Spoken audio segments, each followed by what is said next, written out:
Hébreux chapitre 1, verset 5 à 9. Ibrania sura kwanza mstari wa 5 mpaka 9. Car auquel des anges Dieu a-t-il jamais dit, tu es mon fils, je t'ai engendré aujourd'hui. Et encore, je serai pour lui un père, et il sera pour moi un fils. Et lorsqu'il introduit de nouveau dans le monde le fils, le premier-né, il dit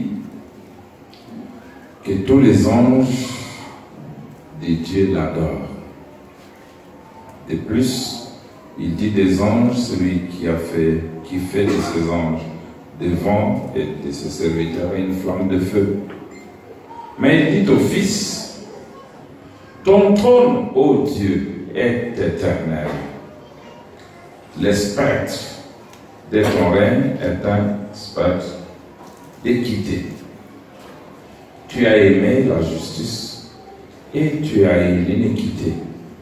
C'est pourquoi, ô Dieu, ton Dieu t'a oint d'une huile de joie au-dessus de tes égaux. Que le Seigneur ajoute des bénédictions à la lecture de sa parole. Veuillez vous asseoir. Le vendredi, nous avions parlé. Nous étions sur la glorification de Jésus. Et nous continuons sur la même lancée parce que je disais, si vous comprenez la glorification, vous comprendrez aussi l'adoration. Nous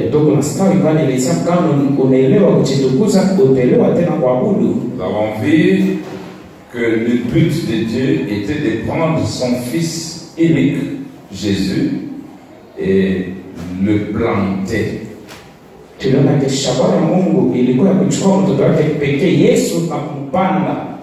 Quand il le plante, il meurt, mais la vie qui était en lui, la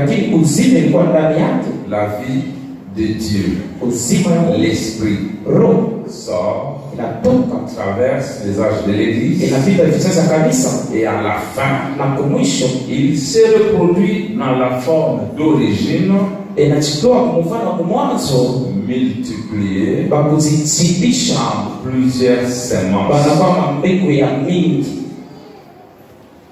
Voilà. La semence qu'on a à la moisson, c'est exactement la reproduction de la semence qui a été plantée. Donc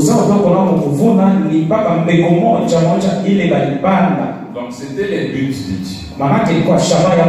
Frère Branham dit que sans vous, Dieu est incomplet. Mon épée là, il y a quoi? Mon épée de la qui l'a pris? Bon. Vous voyez ce qu'on a eu, l'épée qu'on a eu là. C'est ça Dieu. Dans sa pluralité. Il est composé de toi, de moi, de lui, de toute la famille. Et nous sommes allés pour voir que nous portons tous le même nom. Maintenant, nous venons de lire ici que quand Dieu a introduit son Fils dans le monde, il a dit que les anges de Dieu l'adorent. Il dit, oh Dieu, ton Dieu t'a oint d'une huile de joie au-dessus de tes égaux. Maintenant, qui sont ces égaux-là? Et pourquoi lui a été privilégié? Et comment va se terminer la chose? Et là, c'est dans Hébreux, si vous allez dans Psaume 45, 7 à 8 en français, ici c'est 6 à 7, on dit ceci. Il dit ton trône, ô Dieu, et à toujours.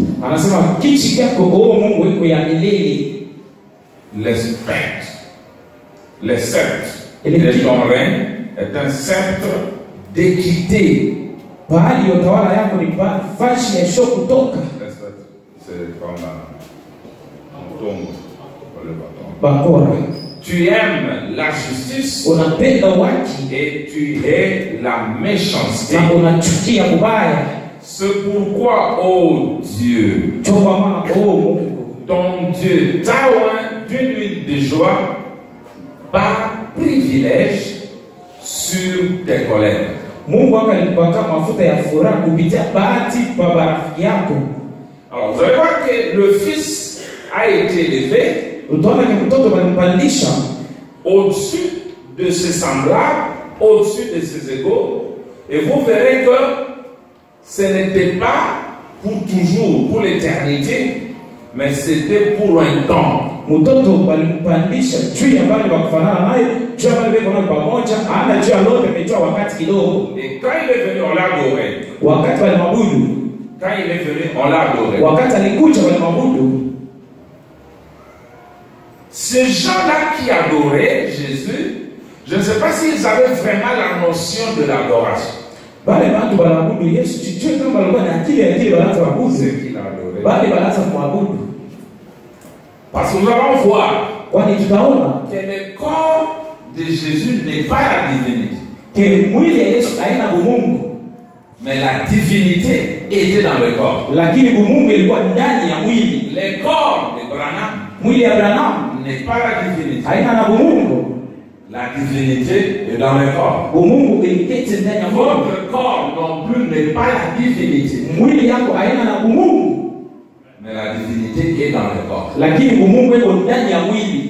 Maintenant, Sasa quand Jésus va dans Luc 4, il parle à la femme.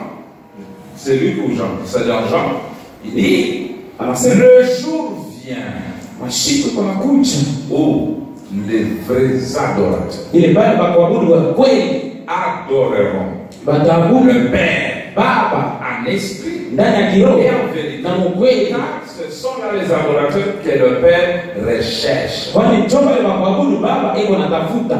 Ça ne sera plus ici à Jérusalem, Haitakuwa tena ça kwa sera plus sur la Yerusalemu, montagne, haitakuwa kwa ça sera mlima, plus à Jeffersonville. itakuwa Jeffersonville, C'est en esprit et en vérité. ni ndani ya kiroho na ukweli. Maintenant, nous avons dit que Sasa tulisema les grains qui avaient été sémés, c'était Jésus, hii mbegu walipanda ilikuwa ni Yesu, le Fils unique, mtoto pekee, qui est tombé en terre, unalianguka madongo, qui est mort. unalikufa, Mais la vie qui était en lui est revenue sur l'Église. lakini usimi ilikuwa ndani ya À la kanisa, fin, na kumwisho ça reproduit le même grain. inatoa matunda Mais moja moja, cette fois-ci, en plusieurs exemplaires. lakini mwii bara ni mubya mingi. Ce n'est plus le Fils unique maintenant, Hana tena mtoto maintenant c'est pekee, beaucoup de fils. sasa inakuwa watoto wa mingi. Si tu crois en Jésus Kama unaamini Yesu et que tu n'arrives pas à ceci, aufike mwii, tu as manqué le but. unakosa shabaha, Parce que Dieu voulait que tu sois comme Jésus. kwani Mungu alipenda uwe sa Yesu. Et maintenant, nous avons dit que si vous prenez chaque grain ici, Sasa tulisema kama unachukua kila mbegu hapo, elle se suffit à elle-même. inajenea peke yake. Si la graine ici qu'on a eue maintenant peut commencer à dire, Kama mbegu tunapata hapa sasa, tunaweza kuanza kusema oh, mais qu'est-ce que je vais faire? oh, nitafanya Où nini? est-ce que je vais trouver les racines? Nitapata misingi Où est-ce wapi? que je vais trouver les feuilles? Nitapata majani Où est-ce que je vais wapi? trouver les grains? Nitapata mbegu wapi? Nous allons lui dire, tu es insensé. Tutamwambia uko mbavu, Entre en terre, ingia kwa udongo, tu vas produire toutes ces choses. utatoa vitu Parce vyote, que toutes ces choses sont en toi. kwani hivi vitu vyote iko ndani yako. Et c'est ça le but du message des frères. Ndio shabaha ya uchumi ndugu zangu, C'est d'arriver ni ya kufika, à montrer à chaque croyant qui il est. ya kuonesha kila mwaminifu nani eko.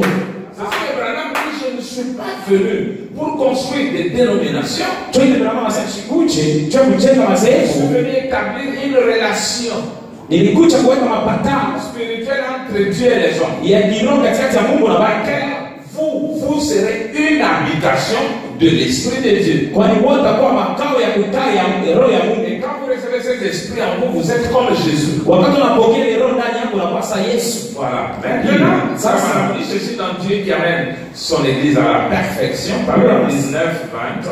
Tuko tunasema hivi, kwa wale Mungu anapeleka kanisa yake kwa ukamilifu, anasema hivi, Les pentecôtistes ont reçu le baptême du Saint-Esprit. Et cela les fait participer à la communion. En harmonie avec Dieu. Des fils et des filles de Dieu nés de nouveau.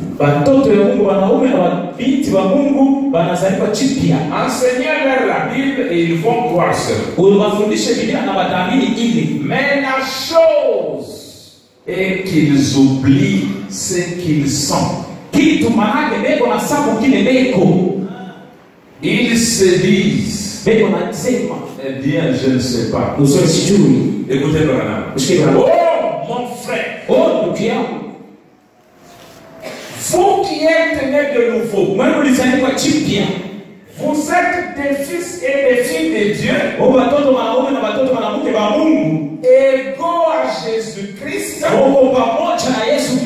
dans sa présence. Alléluia.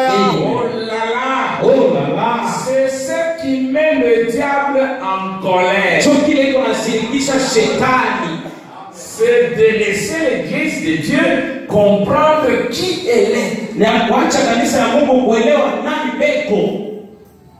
Si tu veux élever Satan, dis-lui Satan, tu vois ces soeurs ici, ces frères qui sont nés de nouveau, ils sont égaux à Jésus.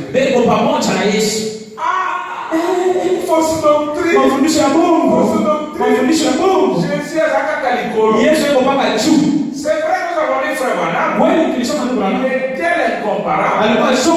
C'était la grande semence soyante. Mais il devait tomber en terre pour reproduire d'autres fils semblables à lui.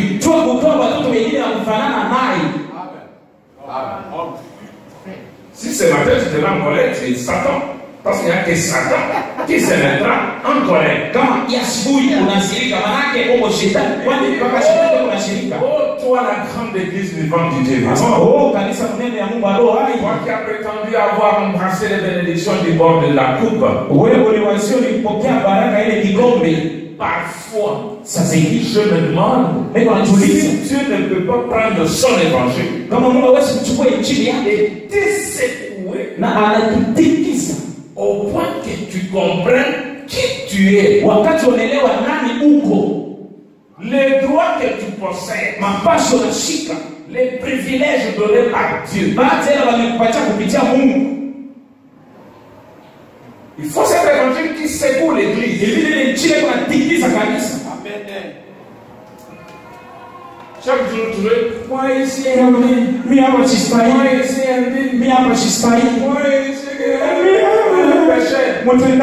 fils de Dieu dans la présence de Dieu ne pêche pas. Alléluia. Il est justifié. Branham dit que justifier, ça se fait comme s'il n'a jamais rien fait. C'est la vérité. Écoutez, Nous quelque t'écoutons. chose me vient à l'esprit. Comment tu ne veux pas comprendre qui tu es? On te dit que tu es dans la Jésus-Christ. Mais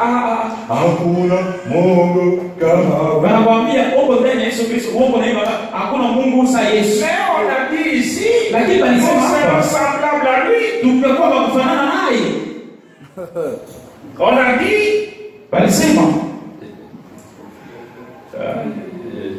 écoutez ça comme ce bout.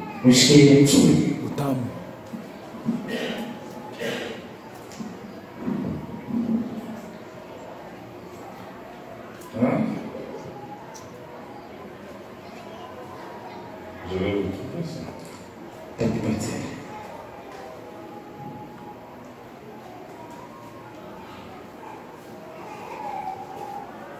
Le frère de frère Branham est différent de celui de pentecôtiste. On ne peut pas entendre ce que vous entendez ce matin. Dieu dit à Jésus, oh Dieu, mon Dieu Tawa, par privilège au-dessus de tes égaux. Et ces égaux-là sont aussi des dieux.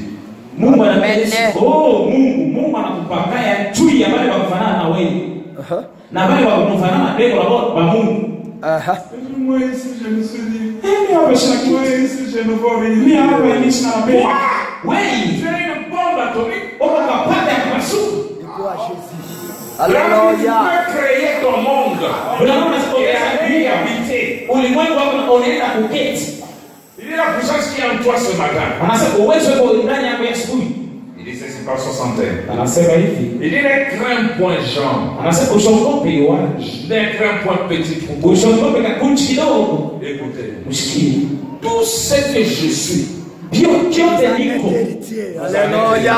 Wewe Et unairithi. je On m'aime. est héritier de tout ce qu'il est. Mnarithi vyote eko. Et il Tout m'aime. ce qu'il a. Ana kile eko nayo. Tout ce qu'il est. Vyote eko. Ouais. Héritier. Exposé. Tout ce que je suis, vous allez être héritier. Vyote niko munarithi. Tout mon pouvoir vous appartient. Uwezo wangu yote ni yenu. Ma toute puissance est à vous. Uwezo wangu yote iko ndani yenu. Alors que je suis au milieu de vous. Basi niko katikati Je yetu. ne suis pas venu apporter la crainte et l'échec. Sikuje kuleta boga na kushindwa, Mais l'amour, lakini mapendo, le courage, udari la capacité. na kuweza. Tout pouvoir m'a été donné. Uwezo yote nilipewa, Et c'est à vous ni kwenu, qu'il appartient de l'utiliser. tweko ya kuitumia. Amina. Prononcez la parole. Useme neno Et je l'accomplirai. na kaitimiza. Amina. C'est mon alliance. Ni agano yangu, Elle est infaillible. ewe yashokuanguka. Maintenant, si toi tu ne veux pas prononcer la Kama parole, wewe upendi kusema neno, c'est la faute à qui? kosa kwa nani? À toi-même, pas à Dieu. Kwa wewe mwenyewe, ana kwa Mungu. Amina. Si tu ne veux pas être héritier de tout ce que Jésus était, Kama upende kurithi kile Yesu alikuwa, c'est ton affaire. ni mambo yako. Si tu as la crainte Kama unaoka et que tu échoues, na unashindwa, c'est ton affaire. ni mambo yako. Mais lui est venu Lakini pour alikuja enlever la crainte, cha kutosha pour oga, enlever l'échec, kutosha pour kushinde, te donner la capacité. anakuacha kuweza. Qui que tu sois. Ukuwe Tu nani? dis pas, moi je suis une femme. Non, en C'est présence jamais de comme Dieu, tu es égal à Jésus-Christ. Muwekwe Mungu uko pamoja na Yesu. Il dit, Anasema, je me demande niko najiuliza si Dieu veut prendre son évangile kama mnatesa et kipindi t'est secoué. na Au kutikisa point que tu comprennes qui tu es. wakati unaelewa nani Le uko droit que tu possèdes. na wasema Les privilèges donnés par Dieu. basi ile walileta kwa Mungu.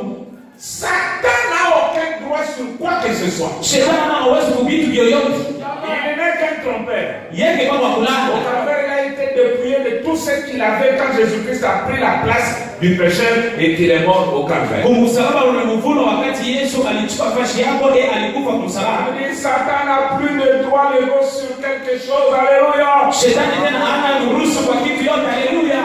Mais tout se trouve entre les mains de l'Église et du croyant. Amen. Vyote eko hapa sasa kwa mikono ya kanisa na ya waaminifu. Du croyant. Ya waaminifu. Ouais. Moi, minif. C'est ça. Chongi. Satan a perdu. Shetani alipoteza. Il n'est qu'un trompeur. Yeye kwa kulala. Vraiment. Tu sais, quand tu sais ce que tu es, Unajua wakati unajua kile uko. tu ne peux pas échouer. Hawezi kushindwa. C'est ça. C'est ça. Pas laisser. Continue. Tuendelee. Je crois à Jésus. Na mimi Yesu. Oui, Nini? c'est bien. Ni Tu mzuri. as cru à Jésus. Uliamini kwa Yesu. Quelles sont les retombées de cette croyance? Ni ile matokeo ile kuamini yako ni nini? Qu'est-ce que tu as eu? Unapata nini? Qu'est-ce que tu es devenu? Unakuwa nani? On dit au commencement était la parole. Au La parole commencement, était avec Dieu. même La le parole parole. est Dieu. Non, La mais parole non. habitait parmi Non, nous. mais qu'est-ce Ça, que c'est c'est Jean ça? 1. Ili Yohani Il kwanza s'est fait chair. na ilijifanya mwili Il dit, et cette lumière était la véritable lumière na ile nuru ilikuwa nuru ya kweli qui, en venant dans le monde, éclaire tout homme. ile ilikuja kwa ulimwengu na angazia watu wote. Elle était dans le monde. Ilikuwa dunia Et le monde a été fait par elle. na dunia walifanya kupitia yeye Et le monde ne l'a point connu. na dunia hawakumfahamu. Elle est venue chez les siens. Alikuja kwa baki Et les siens ne l'ont point reçu. na baki hawakumpokea Le logos là. ule Le logosi Fils de Dieu. Mtoto La wa- grande colonne de feu. Et là, il Qui a pousse- créé toutes choses. Ule alikuwa ni- Un jour, Siku- il est venu chez les siens. alikuja kwa baki Sous cette forme humaine. kwa mfano ya mtu, Mais les siens ne l'ont point reçu. lakini baki hawakumpokelea. Écoutez maintenant. Usikie sasa. Mais à tous ceux qui l'ont reçu, Lakini kwa wote walipokea, à ceux qui croient en son nom, kwa wale Hallelujah. jina lake, elle a donné le pouvoir aliwapatia uwezo de devenir Enfant de Dieu. wakuwe watoto ya Mungu, Alléluia. lesquels sont nés bali walizaliwa non du sang, ana damu ni de la volonté de la chair, wala mapenzi ya ni mwili de la volonté de l'homme, wala mapenzi ya mtu, mais de Dieu. lakini mapenzi ya Mungu. Amina. Il est le Fils unique, Yeye ni mtoto wa pekee, la parole, neno le logos, logos qui est venu dans le monde, alikuja kwa ulimwengu, pour que ceux qui vont croire en lui wale wale watamwamini deviennent aussi fils de Dieu, na wao wakuwe watoto wa Mungu, pas des hommes de chair, hana watu ya mwili, mais qui deviennent de logos, lakini wakuwe walogos, qui deviennent cette grande lumière créatrice. wakuwe nuru kubwa ya Muumbaji. Il voulait que tu sois comme lui. Alipenda ukuwe saa yeye, Être comme Jésus. ukuwe saa Yesu, Être comme Jésus. kuwa saa Yesu kadiri ya safari yote ya maisha yangu. C'est pas que tu auras les mains d'un juif. Ana utakuwa na pua saa C'est Muyuda, pas que tu vas changer de couleur. ana utabadilisha rangi, Mais Dieu, lakini Mungu l'esprit, roho en toi, ndani yako exactement comme il était en lui. sawa sawa kama vile ilikuwa ndani yake. Il était un grain. Alikuwa Moi mbegu aussi tu es un na grain. wewe mbegu Moi je suis un na grain. mimi niko mbegu Et nous tous, na shiboti nous formons Dieu. tunatunga Mungu. Alléluia. C'est la Dieu paix. était, avant le temps, il était la fontaine à 7 couleurs. Mungu mbele ya wakati alikuwa chemchemo wa marangi saba, Et chaque couleur était un esprit. na kila rangi ilikuwa roho, Et chacun se retrouvait dans une couleur. na kila mtu alichikuta mwele rangi. Et nous, nous avions été dans la violette. Na sisi tulikuwa ile ya saa mosi saa C'est mwekundu, ça notre couleur. ndio ile rangi yetu. Ces 7 Ile saba a formé Dieu. ilitunga Mungu. Maintenant, quand on entre dans le temps, Sasa wakati tunaingia wakati, Dieu privilégie un. Mungu anampatia bahati moja, Un fils parmi d'autres. anachukua mtoto mmoja katikati ya Il wengine, l'élève anampandisha au-dessus de nous tous. juu ya shiboti. Maintenant, nous allons voir par la parole. Il est élevé jusque quand? Sasa tutaona kupitia neno walipopandisha mpaka wakati gani? Parce que nous voyons que Kwani tunaona kusema quand l'ange puissant wakati malaika uwezo jure analapa, qu'il n'y a plus de temps, hakuna tena wakati, directement, mpaka pale ceci apparaît. ile inaonekana. C'est quoi? Ni nini? Il y a combien ici? Iko wangapi hapa? Il y a 7. Iko saba. N'est-ce pas? Haina Eh vipi? ouais. Brandi, il y a 7 Branham iko saba. qui sont venus de l'éternité Walitoka kumilele et ils l'ont formé lui. na walimutunga yeye. Amen. Ils ne sont pas venus 8. Hawakukuya munane, Alléluia. saba.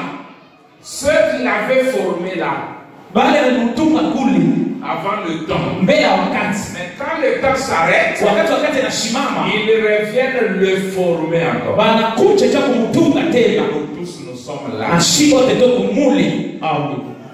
Nous formons Dieu. Tunatunga Nous Mungu. formons Jésus. Tunatunga Yesu Kristo. Amen. Maintenant, que nous dit William Branham? Sasa William Branham anatuambia nini? Prenons d'abord la Bible. Uchukue mbele Biblia. 1 Corinthiens 15, Wakorintho wa kwanza 15 22 à 28. 22-28.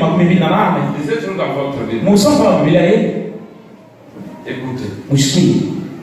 Et comme tous meurent en Adam, Sasa de même aussi tous revivront en Christ. sasa wote leo wanakufa saa Adamu, vile vile wote watafufuka ndani ya Kristo. Vous voyez, nous avons été représentés Mnaona bali kututambulisha dans la chute, mkuanguka dans la rédemption, katika ukombozi, même dans la rédemption. hata mwenyewe. Amina. Même dans l'intercession. L'intercession est terminée, nous n'étions pas encore nés. Hata wakati Mais nous kusemelea étions dans le livre. wa kusemelea ilimalizika shi bado kuzalika, lakini tulikuwa kwa kitabu. Vraiment dit qu'il a intercédé pour toutes les âmes qui viendraient. Mungu anasema alisemelea juu ya nafsi yote tangu yaka. Alléluia. Vous dites que l'intercession est terminée. Huko kutusemelea Moi, je kwa n'étais pas encore né. mimi nilikuwa bado kuzalika, C'est un raisonnement thérapeutique. lakini mawazo moja Je chini vous donne cette citation. chunga nipatie andiko. Envoyez, envoyez. Envoyez. Ne savez pas que Quand quelqu'un naît, Alafu wakati mtu anazaliwa, là Jésus sasa Yesu vient faire l'intercession. anakuja kumsimilia. Hapana. Il l'a fait même pour les bébés là. Alifanya hata tu mtoto mchanga C'était prédestiné. ili kutangulia kuweka. Déboulonner la fausse conception. Basi tu La fausse conception. Alléluia. Toutes les âmes qui viendraient. manafsi yote itakuyaka. Déboulonnage. Si vous dites que c'est terminé, alors nous qui n'étions pas nés. Kama unasema oh, kama yeye anamalizika sasa, shehe tulikuwa bado uzalendo. Kuya kwa mshuda. Aima na kuona. Troisième saut. Aima na Muri wa tatu. Paragraphe 35. Mstari wa 3 Alors l'agneau s'avance pour faire valoir ses droits. Basi mwana kondeko na kabila cha kutoka kwa bali alikomboa. Manake Toute la création. umbile mzima. La terre et tout lui appartient. Udumu na vyote ni yake. Il a racheté tout cela par son propre sang. Unaona alikomboa vyote kwa damu Et yake. quand il s'est avancé pour prendre ce livre et l'ouvrir, Wakati alikaribia cha kuchukua ile kitabu na kuifungua. Jean n'a plus pleuré. Oh, ni mzuri ya hawezi tena kulia. Regardez, il a regardé. Angalia. Cet agneau, c'était un agneau immolé. Ule kondoo alikuwa mwana Il kondoo avait mchini. déjà été tué, Ilikuwa basha kuwa zamani, mais il était de nouveau vivant. lakini ilikuwa bali ingine mzima. Et là, nous avons vu qu'un agneau immolé, c'est un agneau sanglant. Na pale tunaona mwana kondoo alichinja, ni mwana kondoo Il kufua damu. saignait de partout. Yeye anafua Il damu a kwa été sababu immolé.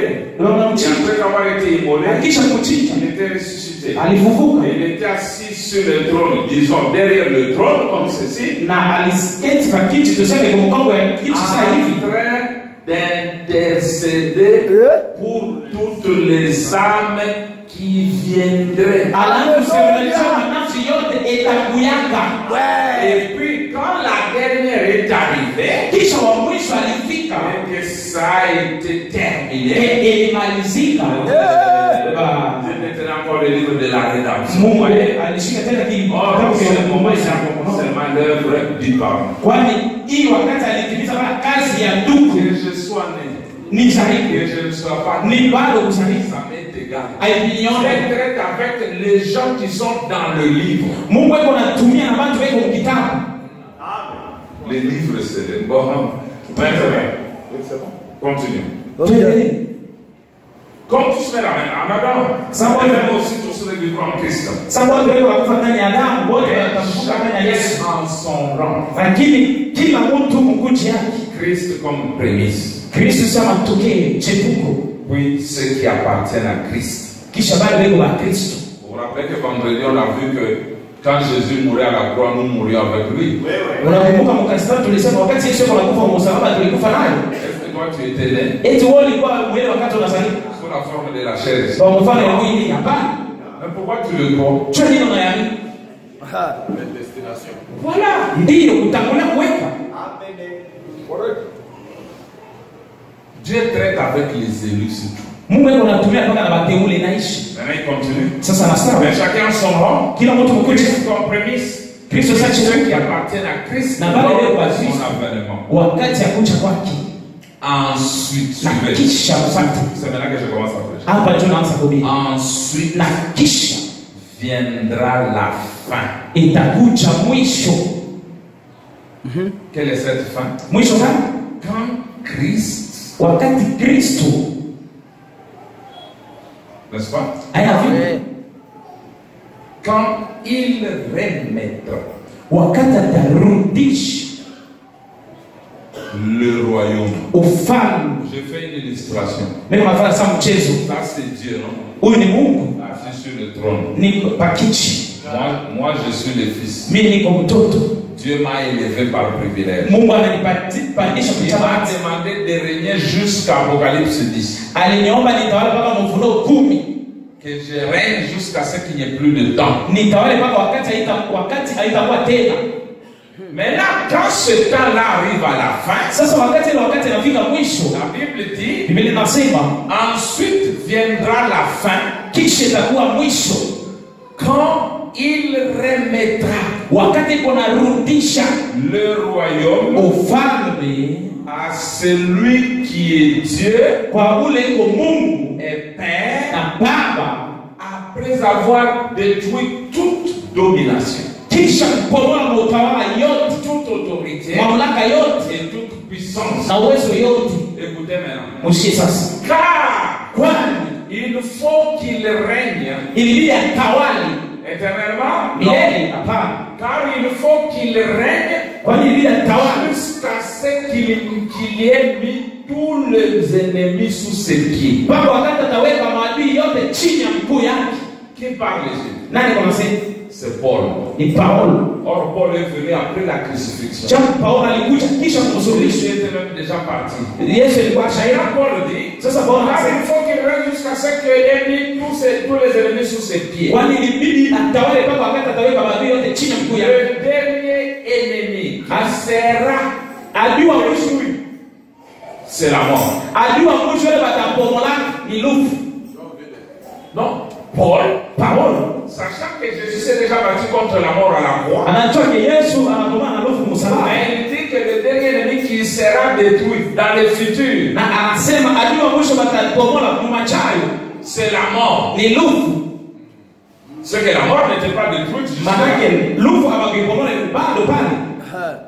Oa. Est-ce que vous lisez la Bible? Eti mwana soma Biblia. Paulo Dit, Jésus doit régner Yesu bila atawala jusqu'à ce que le dernier ennemi soit détruit. mpaka wakati adui wa mwisho watapomola. Le dernier ennemi qui sera détruit, c'est la mort. Anasema adui wa mwisho watapomolaka ni lufu. Voilà. Je vais vous le montrer. Tanionyesha.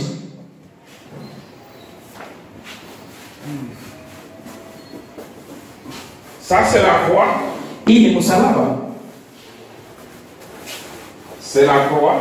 Hii ni msalaba. Jésus s'est battu contre la mort. Yesu aligombana na lufu Il lui a arraché les guillons. na anamtosha chongo. Après, Kisha la Pentecôte est venue. Pentekoste inakuja Et puis les âges sont venus. na vizazi inakuja.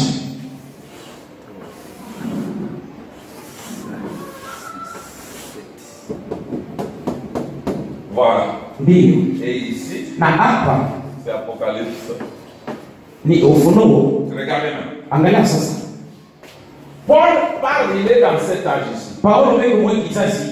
L'âge d'Éphèse. Kizazi cha Efeso. Il dit le dernier ennemi qui sera détruit, c'est la mort. Anasema adui wa mwisho watapomolaka ni lufu. Or, Jambo. regardez, vous voyez que dans le premier âge ici, Angalia kutoana mu kizazi cha kwanza hii. les cavaliers étaient sur le cheval de couleur. Ule mpanda punda alikuwa kwa punda ya rangi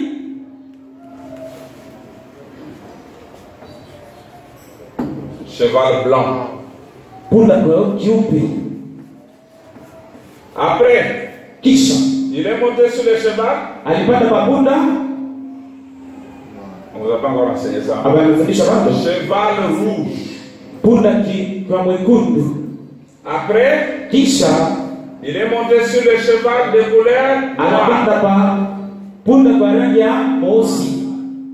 Maintenant, Sasa dans le dernier âge ici, mkizazi cha mwisho hii il a mélangé toutes ces couleurs anachanga marangi yote pour produire un cheval de couleur paille. juu ya kutosha punda ya rangi ya kutokoloka.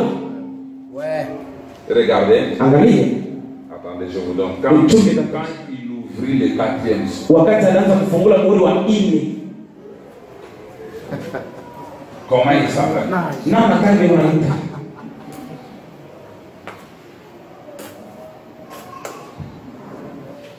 Avancez dans l'Apocalypse. twende Ufunuo. Les sceaux sont ouverts à partir de quel chapitre d'Apocalypse? Muhuri walifungua kwa sura gani? Hein? Ah, Quel chapitre? sura ya nne. Quel chapitre? Sura gani? Ya nne. Une sœur a dit c'est qui a dit c'est Dada alisema nana, Dieu te bénisse. Applaudissez pour Mungu akubariki, mshangilie. les sceaux ont été ouverts, on a commencé à les ouvrir au chapitre. Il y a encore des mystères là-bas. Muhuri wanaanza kuifungua kwa sura nne na wasia sita. On a ouvert 6 sceaux Wanafungua muhuri sita, dans le chapitre 6. musura sita. Au lieu que Dieu ouvre le 7e, Bafashi Mungu afungulie saba, il saute analuka Au chapitre 7, on n'a pas ouvert le kwa sura ina bakufungule muhuri. On a scellé les 144. Bakaweka muhuri 144. Et maintenant, après le scellement, Kisha kubaweka muhuri, Dieu ouvre le 7e. Mungu anafungula muhuri wa 7. Au chapitre 8. Musura 8. Amen. Et Branham explique ce mystère. Branham iko nafasiria masiri. Pour ceux qui attendent la visitation des Juifs, Jua bado iko nachunga kutembelea kwa Bayuda. Ole yabo. Bon, chapitre 6. Sura 6. Prenons le verset 7 Tuchukue mstari 7 et 8. na 8.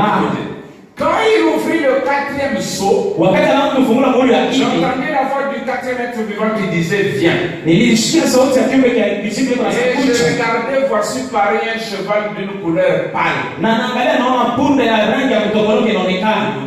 Celui qui les montait s'est nommé la mort. Ula aliipanda wanamuita Lufu. Et le séjour des morts l'accompagnait. Na siku ya Yesu iko nakusindikiza. Vous voyez que la mort était encore là. Mnaona Lufu ilikuwa eko Jusqu'au 4e sceau. mpaka muhuri wa 4. Dans l'âge de la Odyssée. Ukisasi la Laodikia. Et ici Dieu a envoyé la puissance des règles. Na hapa Mungu alituma uwezo ya tai. William Branham. William Branham Sous le ministère du Fils à l'ouest. chini ya huduma ya mtoto kwa magharibi. Parce que si c'était le Fils à l'est. Kwani hapa ilikuwa mtoto kwa asubuhi. Et si c'est le Fils à l'ouest. Hapa ni mtoto kwa magharibi.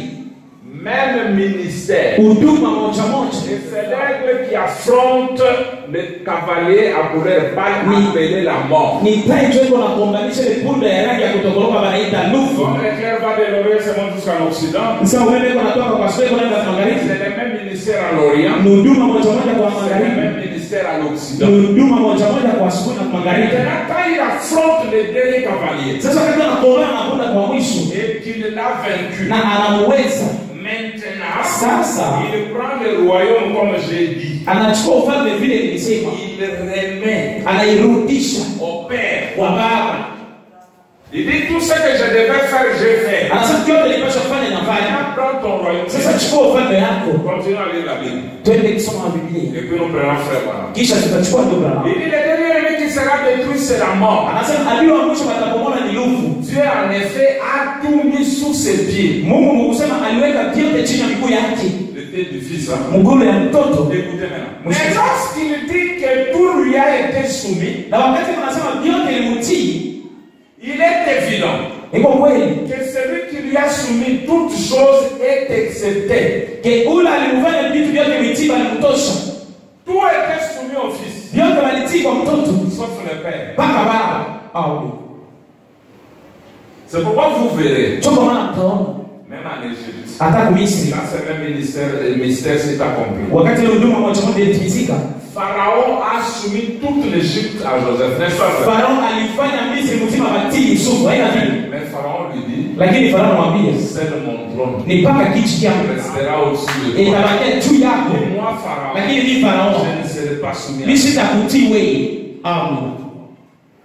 Dieu a laissé toi être soumis à Jésus. Mungu alifanya vyote tii kwa Yesu, Mais lui est accepté. lakini yeye ndo anamtosha.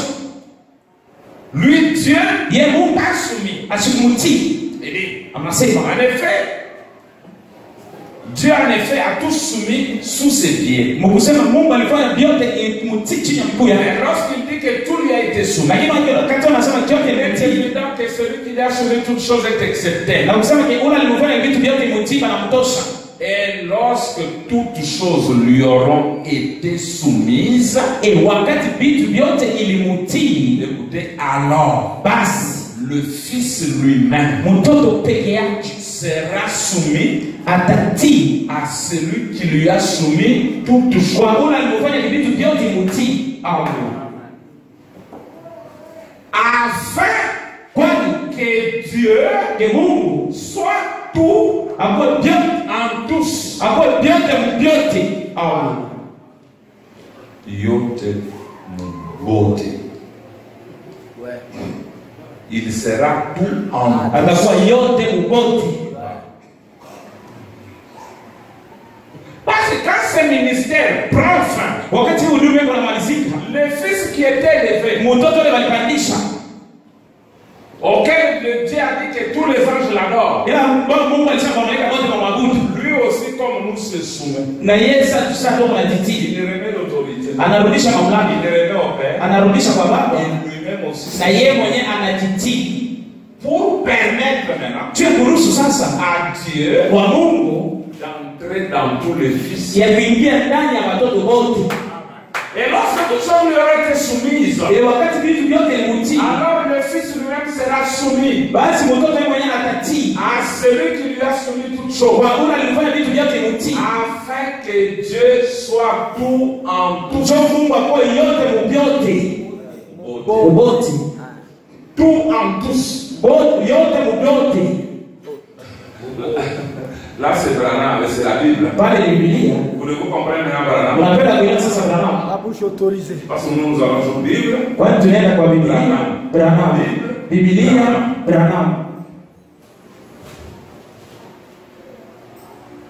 Je suis dans question-réponse numéro 2.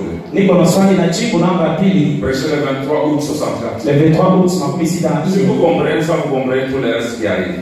Kama mnaelewa hiyo mnaelewa vyote kunafika. Il dit ceci. Anasema hivi. Au sommet de la montagne de Sion se tiendra l'agneau. Mchongo wa mulima ya Sinai ilisimama mwana kondoo. Se tiendra l'agneau. Itasimama mwana kondoo. Paragraphe 237. Musa anaambia makumi tatu na saba. Et la ville n'aura pas besoin de lumière, car l'agneau est son flambeau. Mji haitakuwa na lazima ya nuru, bali mwana kondoo ndio bendera Et yake. au-dessus de l'agneau, il y aura le Père, Na juu ya mwana kondoo itakuwa Baba. qui est le Logos. Ule iko Logos. Dieu, Mungu, la grande lumière. ile nuru La kubwa, lumière éternelle qui brillera juste au-dessus du trône. nuru ya milele itangaa mpaka juu ya kiti. Écoutez, Usikie. si vous ratez ça, vous êtes fichu. Kama unakosa hii inaisha. Parce que l'adoration vient pas maintenant. Il dit, Kwani uabudu danse? Anasema et Jésus ne sera pas sur le trône de son Père. na Yesu asitakuwa tena mkiti ya baba yake, Il sera sur son propre trône. atakuwa mkiti yake peke yake. Parce qu'il y a eu plusieurs trônes. Kwani alikuwa mkiti ya mingi? D'abord le trône Mbele kiti était au ciel. ilikuwa kumbingu. On a adoré Dieu là. Et Moïse a représenté ça sur la Na terre. Musa alionyesha maudau Dans les tabernacles. katika ikao. On commence à consulter Dieu. Balaanza kuuliza Mungu kule. Branham dit le deuxième trône, Anasema kiti cha pili c'est Jésus. ni Yesu. Alléluia. Il dit le troisième trône, Anasema kiti cha tatu c'est l'homme. ni mtu. Maintenant, Sasa Oh Jésus. là nous avons deux parties. pale kama vipande mbili, Nous avons le trône du Père tuna kiti cha Baba et nous avons le trône du Fils. na tuna kiti cha Mwana. C'est pourquoi dans l'hébreu on a dit ton trône est éternel. Ndio kama Ibrahim alisema kiti yake iko ya milele. Quel est le trône qui est Ni éternel? kiti yake iko ya C'est milele. le trône du Fils, Ni kiti cha Mwana. pas le trône du Père. Hana kiti cha Baba. Parce que le trône du Père, Kwani kiti cha Baba c'était au cours de 7 âges. ilikuwa kadiri ya vizazi saba. Ici, c'est le trône du Père. Hapa ni kiti cha Baba. C'était Paul, Iko Paulo, Irene, Martin, Martin, Colomba, Colomba, Luther, Luther, Wesley, Branham. et Branham. C'est-à-dire, frère Branham dit, regardez, Manake ndiko anasema angalia, Jésus s'est façonné en elle. Yesu alijiingiza ndani yake. Parce que la Bible dit, Kwani Biblia il n'y inasema a pas de médiateur hakuna wale wa kusemelea entre Dieu katikati ya Mungu et les hommes, na watu si ce n'est Jésus-Christ homme. kama ana Yesu Kristo mtu. Or, frère Branham dit, Jambo kuna anasema après sa mort, kisha mtu yake son ensevelissement kumshika et sa na résurrection, ufufuko yake, il est devenu la colonne de feu. amina, anarudia na kuwa nguzo la La moto. colonne de feu ne peut pas intercéder. Nguzo la moto haiwezi kusemelea. Celui qui intercède, c'est Jésus-Christ homme. Ule kuna semelea ni Yesu Kristo mtu. C'est ainsi qu'à partir de l'âge de fer, Ndio kwa kizazi ya Efeso, la colonne de feu nguzo la moto est venue à Paul inakuja kwa Paulo pour faire Jésus-Christ homme. juu ya kufanya Yesu Kristo mtu. C'est le premier rêve de sang que Moïse jette avec son doigt. Il prenait son doigt, il mettait dans le sang 7 fois. Hii ni kiloni ya kwanza Musa anaweka mdomo anaitupa mara saba. C'était le type des âges de l'Église. Branham anasema ilikuwa mfano wa kizazi cha kanisa. Donc, ceux qui ont rejeté Paul Wale walikataa Paulo, ont rejeté la miséricorde dans leur temps. walikataa huruma wakati yao. Parce que Dieu s'était façonné dans son Église. Kwani Mungu alitingiza ndani ya kanisa Sous yake forme de 7 messagers. kwa mfano wa mtume sawa. Paul, Paulo, Irénée, Martin, Colomba, Luther, Wesley, na Branham. Branham, c'est la 7e forme du trône du Père. Branham ni mfano ya saba ya kiti cha Baba. C'est ce que Branham s'est tenu pour dire. Je suis votre frère. Niko ndugu yenu. Mais en tant que votre frère, ndugu yenu, je me tiens là comme intercesseur. Ninasimama pale sawa kunisemelea. Vous pouvez à Dieu. Kwa Mungu. Dieu faisait l'intercession Mungu anafanya pour les âges, âges alors qu'il était assis sur le trône du Père. Basi aliketi pa kiti cha Baba. Mais lakini ce temps ici, hii wakati de remise du royaume, ya kurudisha ufalme, Branham anasema Jésus ne sera pas sur le trône de son Père. Na Yesu asitakuwa tena mkiti ya baba yake. Il sera sur son propre trône. Atakuwa mkiti yake peke yake. Quel est le trône du Fils? Ni kiti cha mtoto ni nini? Frère, ne dormez pas. Réveillez-vous. C'est une bonne matière qui va t'aider à jamais. Ni vitu vizuri itakusaidia lote. Tu adores Jésus aujourd'hui sur quel trône? Uko naabudu Yesu leo mkiti gani? Parce qu'il était sur le trône du Père. Bwana alikuwa mkiti ya Baba. Mais en ce cas ici, Branham dit il ne sera plus sur le trône du Père. Huyo wakati Branham anasema asitakuwa tena mkiti ya Baba. Il sera sur son propre trône. Atakuwa mkiti yake. Aujourd'hui, leo, si tu adores Jésus kama unaabudu Yesu sur le trône du Père, kwa kiti ya Baba, tu es idolâtre. uko kuabudu sanamu. Tu dois l'adorer alors qu'il est sur son propre trône. Ulibidi kumwabudu kwa kiti yake. Parce qu'il y a 3 conditions pour adorer. Wale kwa kanuni tatu cha kuabudu. Vous devez avoir l'être adoré. Ilibidi ukuwe ile roho ya kuabudu. C'est l'esprit. Ni roho. On adore Dieu esprit. Beko naabudu Mungu roho. Nous y arriverons. Tutafika. Vous devez avoir les lieux d'adorer. On y va. Fashi. Tu l'adores sur n'importe quel. Kama uko unaabudu mafashi yoyote, aendeke. Parce que Kwani Alléluia. les 3 dispensations. mubipande tatu. La paternité. Baba.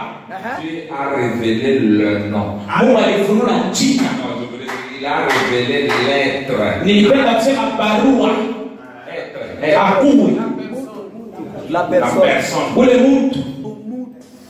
Dieu a révélé son être. Mungu alifunua kwa mtu yake. Dans la filiation. Ndani ya mtoto. Dans la dispensation de Jésus. Mukipande cha Yesu. Il a révélé le nom. Alifunua jina. Père, je fais connaître ton nom aux gens que tu m'as donné. Baba, nilifanya kufahamisha jina lako kwa watu Dans walinipatia. la dispensation du Saint-Esprit, Mukipande ya Roho Mtakatifu. il a révélé le lieu. Alifunua fashi. L'être, Togo na mtu. le nom, Jina. et Na fashi. les lieux. Fashi. Nous verrons que c'est l'épouse qui est le lieu Tunaona d'adoration. kwa bibi harusi ndio fashi ya kuabudu. Sasa Si Dieu kama Mungu vous a révélé le lieu qui est l'épouse, alikufunua nafasi ile bibi harusi. maintenant il est sur quel trône? Sasa eko mkichi kama Toi tu es ici, wao hapa, mais tu adores. lakini wako na Mungu kule. Les gens ne comprennent pas. Watu wamelewa. Il parle de terre. Disons d'abord. Tusome mbele. Il parle de Et Jésus ne sera pas sur le trône de son Père. Sasa Yesu atakuwa mkichi baba yake. Il sera sur son propre trône. Atakuwa mkichi yake. Le Père planera au-dessus du Fils. Baba atakuwa juu ya En mtoto. effet, le Père et le Fils seront un. Mkusema baba na mtoto watakuwa Avant moja. qu'ils aient cessé de parler, j'exaucerai. Mbele ya kuacha kusema nitawasemelea. Avant qu'ils pensent, je penserai pour eux. Mbele ya baba waza nitawawazia. Écoutez maintenant. Usikie sasa. Et Jésus Na Yesu remettra un âge parfait. atarudisha kizazi kamilifu. Kamilifu Au Dieu vivant parfait. kwa Mungu alo hai kamilifu. Pas vrai? Ama vile Il le remettra à Dieu le Père, atairudisha kwa Mungu Baba, lequel est esprit, non un homme. ila un ambaye iko mtu ana mtu lakini ni roho. Amen. Il remet à l'esprit. Inarudisha muroho. Vya kukola. Quand vous comptez dans son essence de Dieu, Dieu dans la bonté. Or, tout ce qui a été perverti, de ce qui est bon, correspond mal. Le royaume, c'est le royaume de Satan. Tout ce qui est bon appartient à Dieu, tout ce qui est mal appartient. Et alors, Dieu s'est matérialisé dans un homme appelé Jésus-Christ, lequel était son fils. Ouais. Réveillez les frères là. Dieu s'est matérialisé dans un homme appelé Jésus-Christ, lequel était son fils. Ce fils donna sa vie afin de pouvoir amener d'autres fils.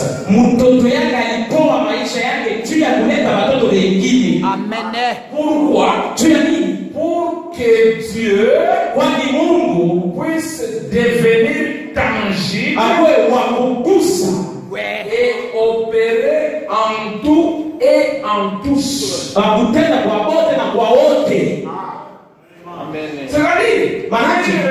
C'est-à-dire, je me remets au Père d'être dans tous. Quand je salue Messieurs Dieu. Bonjour, cher Messieurs Dieu. Alléluia. Messieurs Dieu. Alléluia. Elle n'est pas déesse. Elle est Dieu. C'est la fin de l'histoire. En ce jour-là, vous connaîtrez que je suis dans le Père, que le Père est dans moi, que je suis en vous, et que vous êtes dans moi. Ha. Oh. Moi, dans Moi, le la Père, cana. le Père en moi, moi en vous, vous en moi. Maintenant, qui est dans l'autre?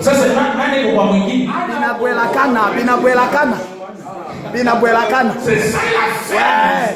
Tu es le mwisho ya si. Parce que vous allez le vendredi.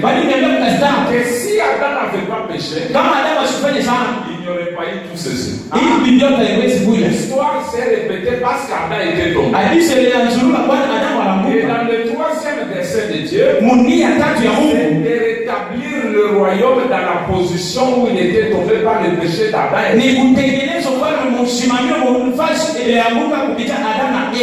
Moi en toi. Toi en moi. Lui en moi. Écoutez Branham. Oh frère, ce sera un vrai jour. Vous n'aurez pas roulé depuis Birmingham. Vous venez entendre le message. Le message sera là avec nous. Ce sera un merveilleux jour. Un merveilleux temps. Attendons ce jour-là. Et Dieu attend la venue. Autrefois, tous. Même si tu es en Afrique du Sud, quand tu pries, les prières vont toucher le trône du Père. Qui était lui? Il dit ça me garde d'éveiller. Si tu veux voir Dieu, tu dois aller à Jefferson. Mais quand il revenait le royaume, il permet que Dieu soit de toi en tous. Il n'aurait plus à rouler là-bas pour venir. Le message sera avec nous. Alléluia. Alléluia. Attendez, vous allez voir, c'est beau. Attendez patiemment. C'est beau. Trois choses pour accomplir. Oh. Bon. Les gens, ils embrouillent des choses. Il est ici, il fait ça.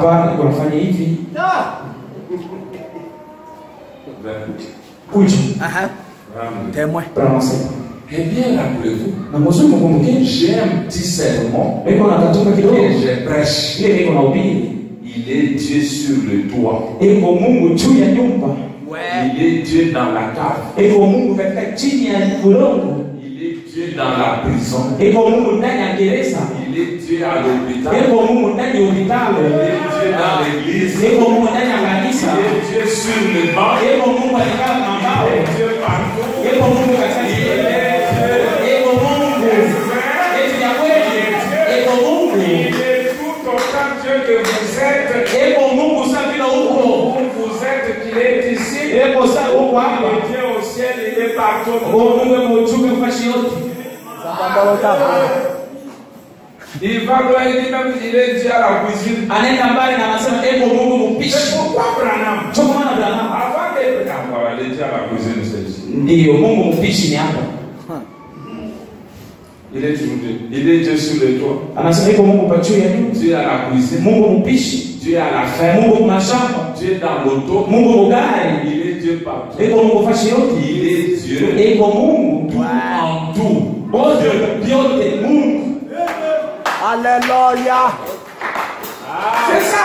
Tuli Parce qu'ici où nous sommes, kwani hapa tuko chacun est à sa place. kila mtu eko kwa fashi yake. Il y a un Dieu charpentier. Eko Mungu afanya mbao. Il y a un Dieu charpentier. Eko Mungu afanya mbao. Il y a. Eko Mungu. Voilà. Il y a aussi un Dieu qui puise l'eau. Mungu anashota maji. C'est le prédicateur. Yeye Mungu mhubiri wetu. Il y a un Dieu balayeur. Iko Mungu akufakia. Il est Dieu dans tout ça. Iko Mungu vyote vile. Aïe. Maintenant, Sasa pour qu'il soit Dieu sous cette forme, tu akuwe Mungu pale kufanya. il change de trône. Inabadilisha makiti. Il ne sera plus sur le trône du Père, Asitakuwa tena mkiti ya Baba. c'est-à-dire les 7 messagers. Maana yake mjumbe saba. Il sera sur son propre trône. Atakuwa pa kiti kyake. Maintenant, depuis que les cieux sont ouverts, Sasa atakuwa Babyloni toi, ilifunguliwa. tu adores Dieu sur quel trône? Wewe unaabudu Mungu mkiti gani? Parce que depuis qu'il a pris le livre, Wanatamani alichukua kitabu. qu'il a rempli le sceau, Anafunja Mungu. Jésus a changé de trône. Yesu alibadilisha makiti. Alléluia. Nous devons maintenant découvrir les trônes du Père, c'est quoi? Ilibidi tufungue. Les trônes, son propre trône, c'est quoi? Ilibidi tuvumbule kiti yake mwenyewe ni nini. Et puis vous êtes dans quel temps? Kisha huko mwakati kama Je prends Christ identifié dans tous les âges. nachukua Kristo anajitambulisha kwa kila vizazi. Prêché le 17 juin 65. 17 mwezi wa sita makumi sita na nne. Je commence au paragraphe 49. Naanza mstari wa 49. Écoutez. Ushikie. Dans Deutéronome 18:15, Ndani ya Kumbukumbu la Torati 18:15 il est écrit, baliandika l'Éternel ton Dieu wa milele Mungu wako te suscitera un prophète comme moi. atakulamshia tena nabii sa mimi. Ainsi donc, Hivi basi cette écriture ne peut être anéantie. ili andika hauwezi kuipomola. Il devait venir comme fils de l'homme. Ilibidi akuje somo la mtu. Eh bien là, c'était pour son âge quand il était ici sur terre. Uzuri pale ni mwele kizazi yake wakati alikuwa hapa pa udongo. Puis, Kisha quand il est mort, wakati alikufa qu'il est ressuscité, na anafufuka qu'il est monté en haut, na alipanda juu qu'il a renvoyé le Saint-Esprit. na alirudisha Roho Mtakatifu. Là, c'était le Fils de Dieu. Pale mtoto wa Mungu, Dieu Mungu est esprit. eko roho. Effacé. Non, pour connaître le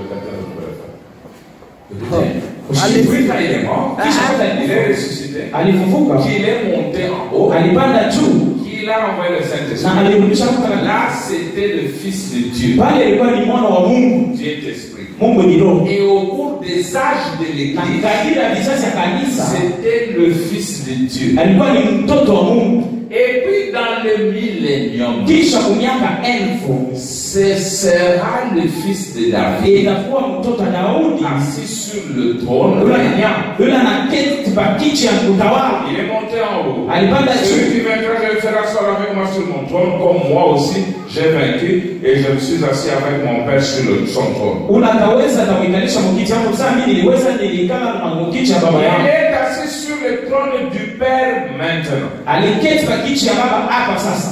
Mais Lakini pendant milléniums, kadiri ya miaka 1000 il s'assiera sur son propre trône ataketi pa kiti kyake parce qu'il est le fils de David. kwani yeye mtoto wa Daudi. Amen.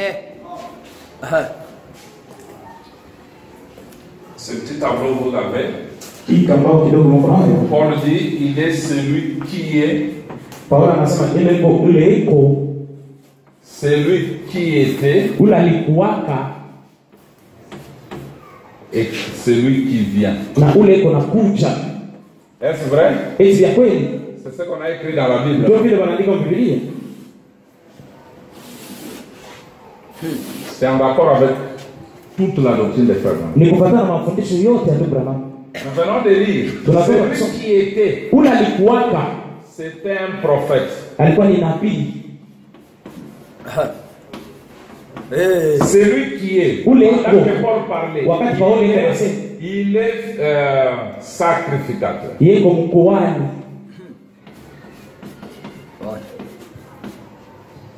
Celui qui vient, Ule iko nakuja il est roi. yeye ni mfalme.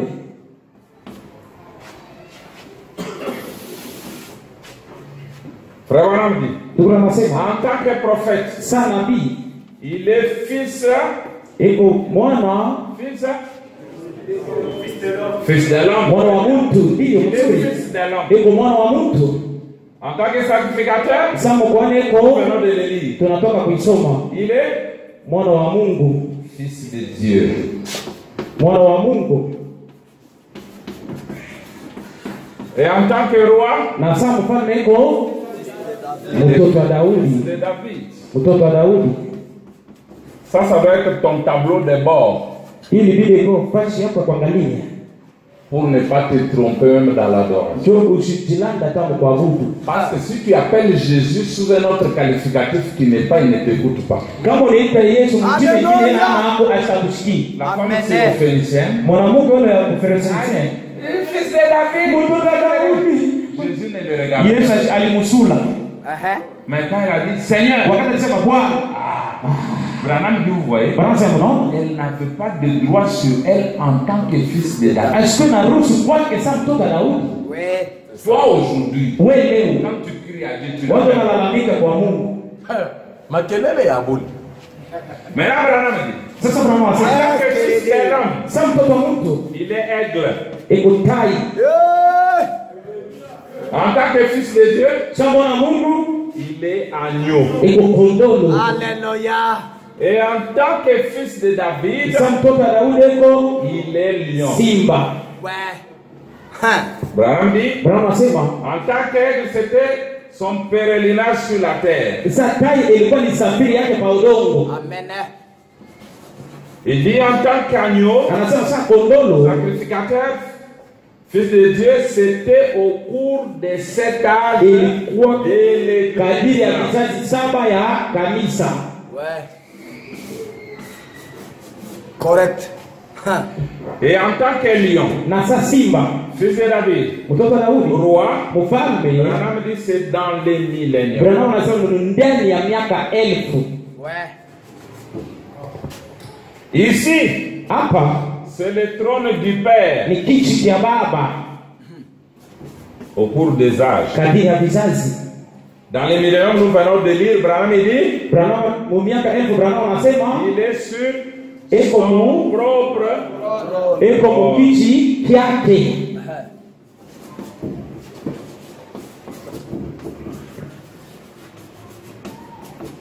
Bon, maintenant Branham dit, Sasa Branham anasema ici en tant que fils de l'homme, hapa sasa mwana wa mtu alfa il fallait qu'avant ilibidi mbele qu'il ne revienne comme fils de David, arudie sasa mtoto wa Daudi, il devait venir de nouveau comme fils de l'homme ilibidi akuje mbele ingine sasa mwana wa sous la mtu forme oméga, kwa mfano sasa ya omega, est, ouest. asubuhi C'est magharibi. ainsi que nous avons vu Ndio hivi la tuliona répétition du ministère du fils de l'homme. kurudia kwa huduma ya mwana wa mtu.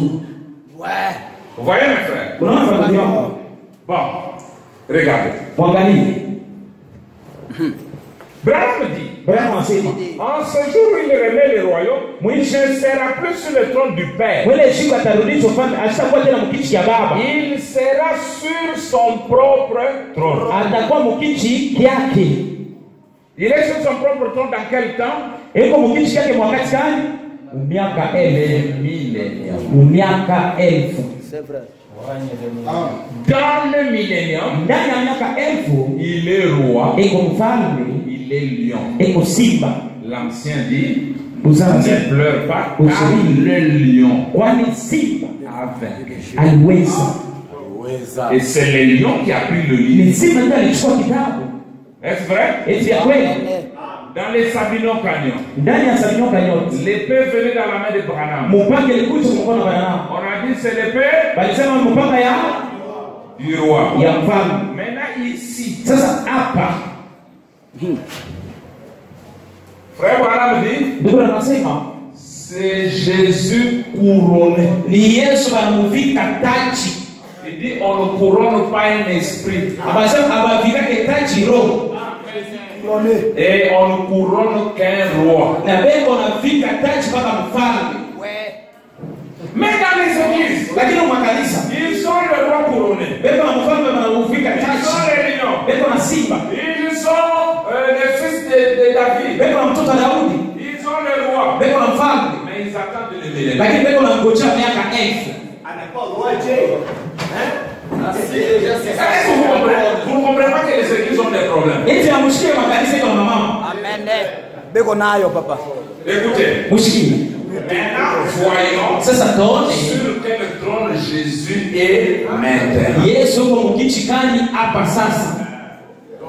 Bien, on va passer le voyage. Allez. Mwema pastor mkuu. Alléluia. Je suis dans les premiers sauts. Vous qui avez aussi ça, vous allez.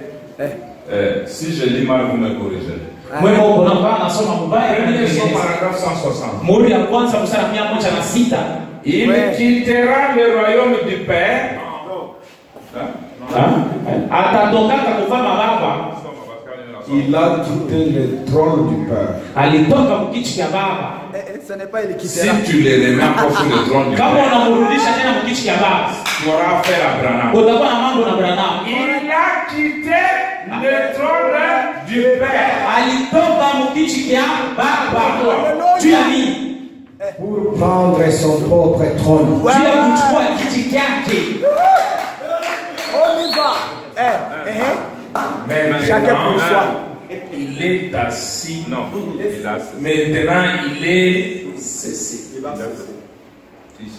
C'est ici.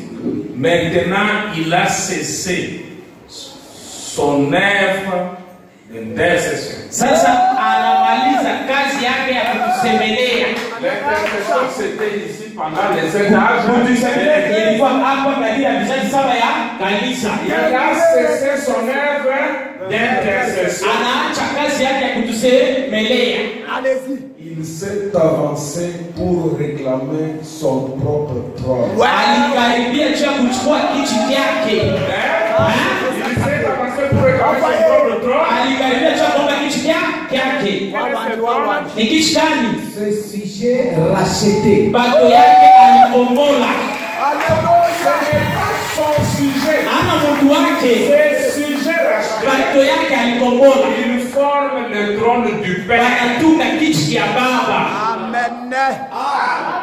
C'est pour faire cela qu'il s'est avancé du trône. Juu ya kufanya ile njoo alikaribia mkiti. C'est là que l'être semblable à un lion Juu pale kiumbe akufanana na simba. a dit à Jean, Aliambia Yohane, kuja angalie. regardez bien. Angalia mzuri. Est-ce que vous le lisez? Eti yuko naisoma.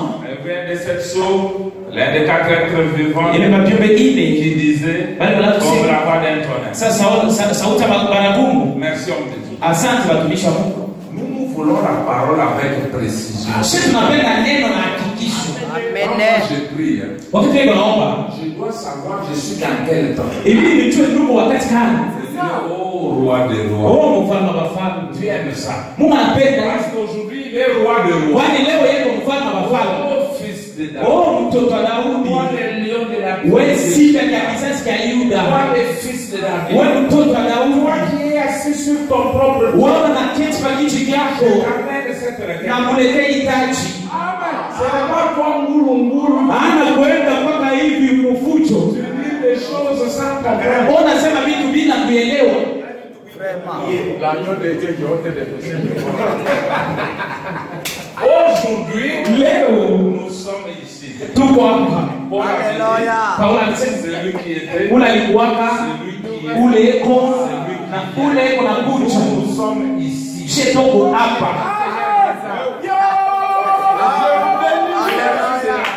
Assis sur son propre trône. Eko mtoto Daudi Il anaketi a kwa kiti. déjà quitté le trône du Père. Ashatoka mkiti cha baba. Amina. Wacha ile biashara yako haitaki mbele. Tu vois comment ces affaires ne marchent pas bien. Université. Waomba mbaya. Tu es en train de prier mal. Alléluia. Tu dois connaître son attribut. Ilibidi ujue wakati yake. Eko wapi? Alléluia. Hey, Écoutez maintenant. mshike sasa. Quand nous venons de lire dans l'Hébreu 1, on a dit ton trône, ô Dieu éternel, le trône du Fils. Wakati tunatoka Ibrania wanasema oh kiti chako. C'est-à-dire, Maana Dieu qui est allé sur différents trônes, Mungu ule alienda mkiti kwa chana. quand il arrive au dernier trône, Wakati anafika mkiti ya mwisho, son propre trône, kiti yake ce sujet racheté, bado yake alikomboa. c'est comme ça qu'il vivra dans toute l'éternité. Ndio vile badiishi milele. C'est-à-dire, quand il entre dans ces sujets rachetés, Wakati anaingia kubadi yake il alikomboa, reste comme ça durant toute l'éternité. anabakia vile mpaka milele. Je vais lire. Tasoma. Je vais lire. Mimi tasoma. Il parle des choses sans lire. Mimi sisemaje vitu bila kusoma. Soma. Parce que Dieu t'allait de forme en forme. Kwani Mungu anaenda kwa mfano kwa mfano. Des tabernacles en tabernacle. Mwekalo. Alléluia. Tout ça. Mahema vyote vile. Mais maintenant, il doit regarder. Quand Jésus était, Dieu était sur le trône de Jésus. Angalia wakati Yesu alikuwa Mungu alikuwa ndani kwa kiti Yesu. Quand on regardait Dieu, il avait quelque Trône de chose. Jésus. Wakati leo anaangalia Mungu alikuwa na mfano gani? Très bien. Mzuri. Toi, tu es savant. Uongo wa kujua nini? Maintenant, Sasa quand il s'est assis sur le trône du Père, wakati aliketi kwa kiti ya baba, Paul, Irénée, Martin, Paulo Irene il avait quelle forme? alikuwa na mfano gani? La forme du trône. Mfano ya kiti. Maintenant, quand au dernier jour, quand il est venu Sasa kumashikwa sur le trône de Branham, wakati alikuwa kwa kiti Branham. Eko na mfano gani? Mfano wa Branham. maintenant, Sasa quand il prend ce sujet racheté, wakati anachukua batu yake alikomboa. il a quelle forme? Eko na mfano gani? Il a la forme. Eko na mfano ya? Eko na mfano ya? Eko na mfano ya? Eko na mfano yenu? Eko na mfano yenu? Hey. Alléluia. Je vais t'ajouter de l'eau. Vous voyez ces frères ici? Unaona huyu ndugu huyu? C'est un trône court. Ni kiti cha mfupi. Est-ce qu'il n'est pas court? Enda na mfupi. Bon, tiens-toi. Regardez-moi. Angalia Akinene.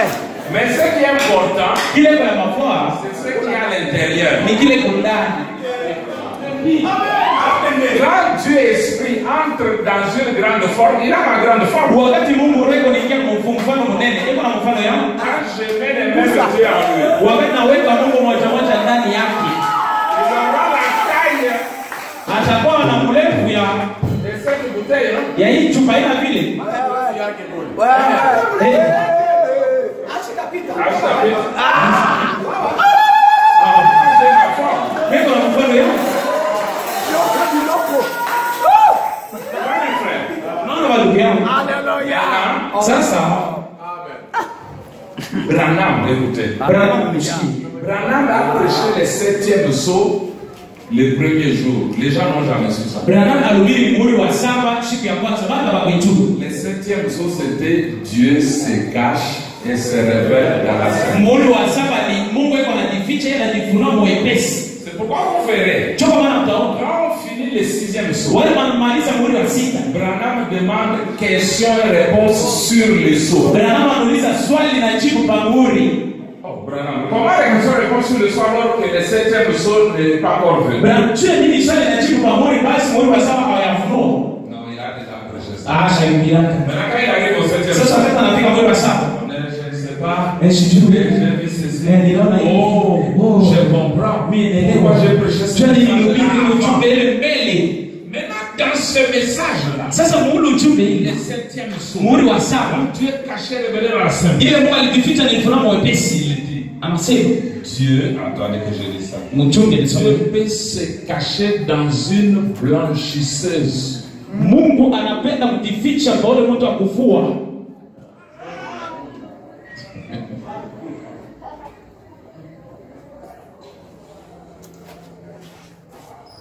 Suivez ça. Ufuatilie.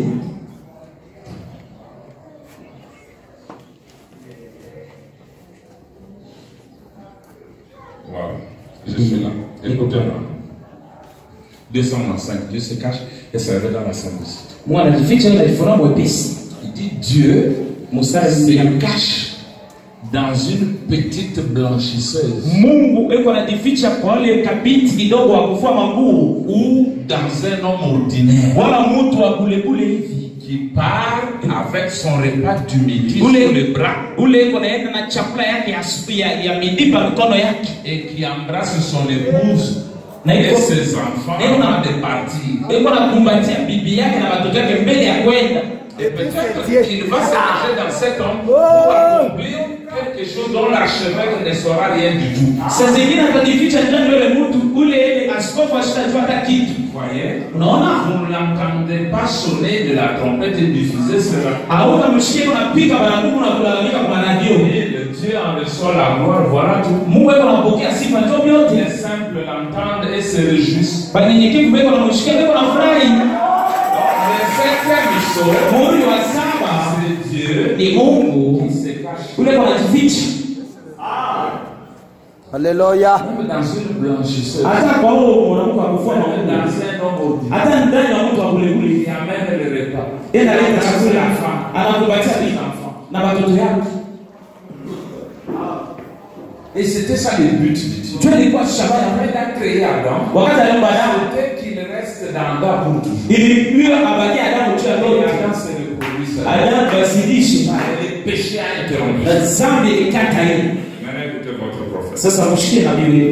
Je suis dans la révélation de Jésus-Christ. Niko ndani ya ufunuo wa Yesu Kristo. Prêché le 4 décembre 60. Le 4 mwezi wa 12 makumi sita Paragraphe 235. mstari 225 anasema Il est Dieu. eko Mungu Il est simplement le même hier, aujourd'hui et éternel. eko tu namna moja jana leo na milele. Hébreux 13:8. Ibrania 18:8 Écoutez, mshikie vivant dans toutes les églises. eko naishi kwa makanisa yote. Nous verrons cela après que nous aurons posé les bases ce matin. Tunaona ile wakati tunaweka msingi ya Il asubuhi. est le Dieu qui vit dans chaque âge de l'église. Eko Mungu eko naishi kwa kila kizazi ya kanisa. Il vivra dans chaque âge de l'église. Anaishi kwa kila kizazi ya kanisa Et na il vivra dans son peuple pour l'éternité. ataishi ndani ya taifa lake juu ya milele. Alléluia. C'est son but qui est accompli. Qui vivra dans son église? C'est la révélation de Jésus-Christ. Ni ufunuo wa Yesu Kristo 235. 235 décembre. walihubiri ile 4 mwezi wa 12 Quand Dieu entre en vous, wakati Mungu aliingia ndani Yesu c'est fini. inaishi C'est pour toutes les ni juu ya lote. Il vivra dans son peuple. Ataishi ndani ya taifa Il lake, sera voilé en vous. atajificha ndani Il yako, sera voilé en moi atajificha ndani yako pour toute l'éternité. juu ya milele. Parce que lui, Dieu, on ne le verra jamais. Kwani yeye Mungu hataonaka kamwe. Quand il s'assoit sur son propre trône, Wakati anakaliwa na kiti chake c'est fini. inaisha, C'est fini. inaisha. Donc écoutez William. Sasa mshikie tu baba.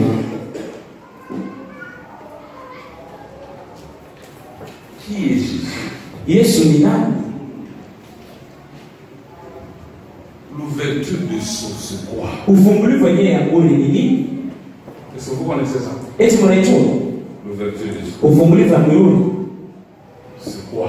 ni nini? C'est la révélation de quoi? Ni ufunuo ya nini? C'est la révélation de Christ. Ni ufunuo ya Kristo. Écoutez. Mshikie.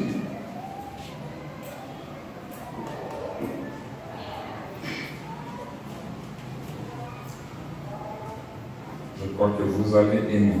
Na wasia mtaipenda.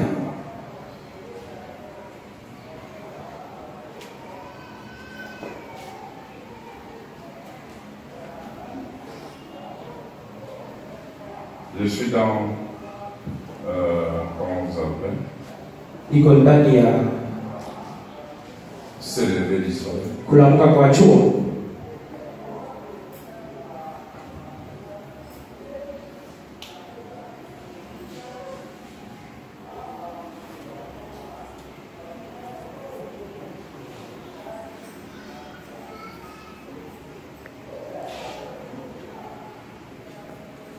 Bon. Je suis au paragraphe Niko mstari 307, 308. 307, 308. Je prends le milieu là-bas, il dit. Et ça, ils ne savaient pas ce que c'était. Na hii hawajui kile Nous le savions. Sisi tunaifahamu. Nous n'avons qu'à regarder de ce côté-ci. Epasha kuangalia mpaka hii ngambo hii. C'est notre Seigneur là-haut. Ni Bwana wetu kule juu. Il est celui qui a ouvert ce sceau. Ye iko ula alifungula ile miuri. Il est ce sceau. Ye ndio ile miuri. Déjà la miuri. Il ndio miuri. Car la parole entière de Dieu c'est Christ. Kwani neno yote ya Mungu yote ni Kristo. Et les sceaux qui ont été ouverts, Ile miuri ile balifungula c'est Christ. ni Kristo. D'ouvrir les sceaux, qu'est-ce que c'est alors? Ya kufungula miuri ni nini basi? De révéler Christ. Ni ya kufunua Kristo.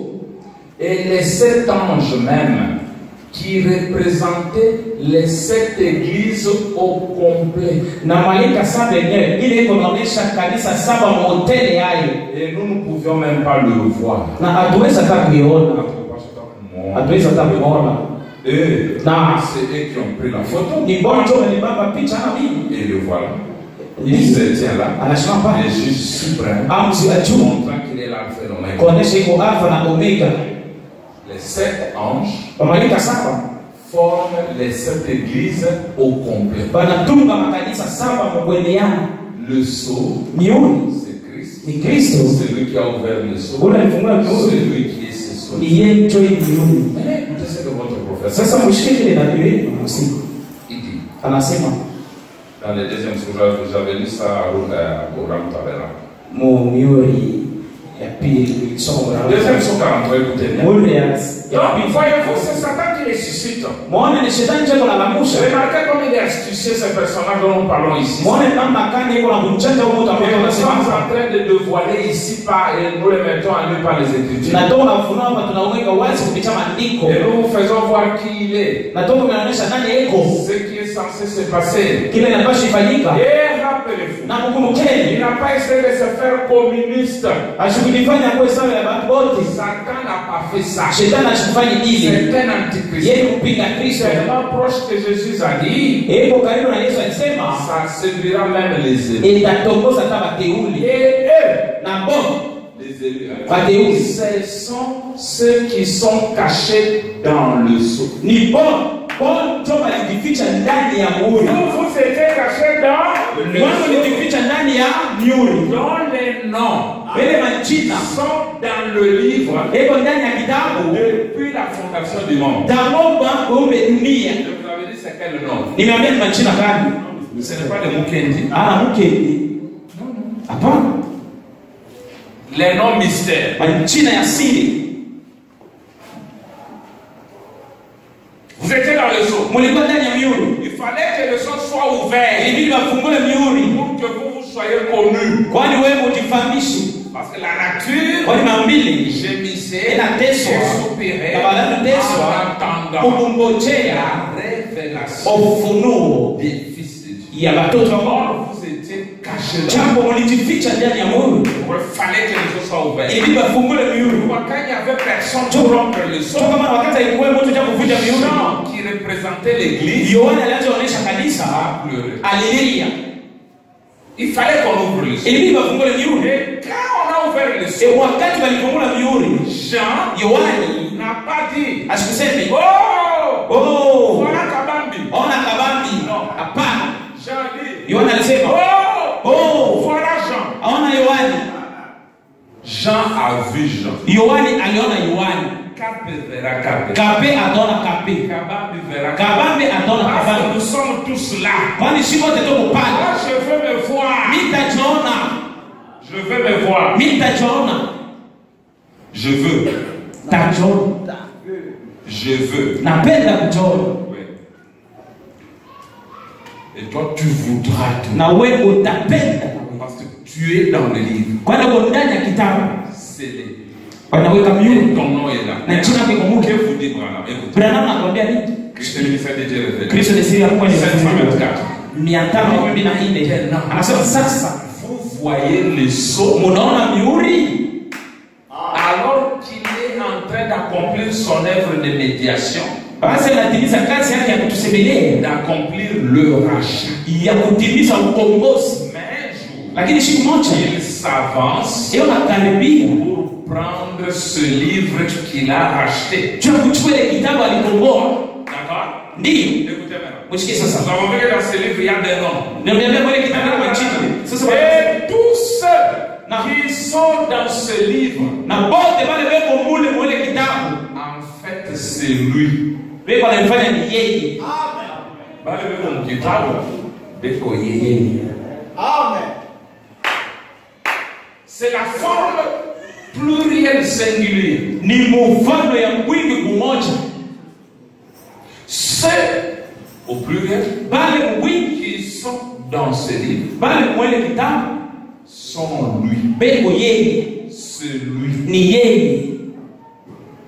Branham dit, Branham asema nous croyons à la seconde venue de Christ. tunaamini kuja kwa pili ya Kristo, Le corps physique de Christ. mwili ya Kristo. Il dit l'invisible Anasema wakaonekana au pluriel. mwa wingi, wakaonekana.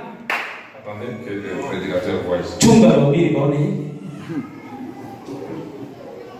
C'est ça la seconde venue. Njoo kuja kwa pili, Elle est plurielle. eko mwingi, Ce sont les visibles. ni bale wakaonekana, Ceux qui sont là sont lui.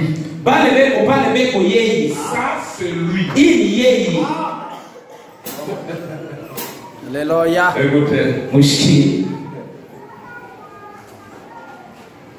vous savez que ça va nous permettre de lire le message autrement. Tukile taturuhusa kusoma ujumbe na mwingine. Venez, venez, Mkuje mmoja. Mkuje mmoja. La sémence du cerf. Uzao ya nyoka 315. Nous croyons à la seconde venue de Christ. Les visibles.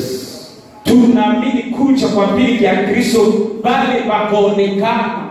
Le corps.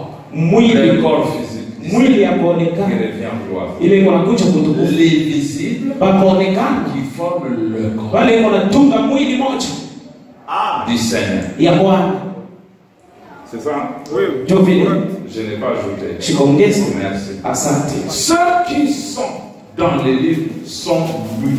Bale beko mkitabu beko yeye. Les sept les forment lui. Basaba wanamutunga yeye. Sept esprits, sept anges Baro saba mamalaika saba. forment les sept églises au complet. Beko natunga kanisa saba mkoneana.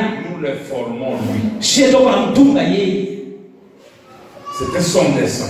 Ilikuwa ni nia yake.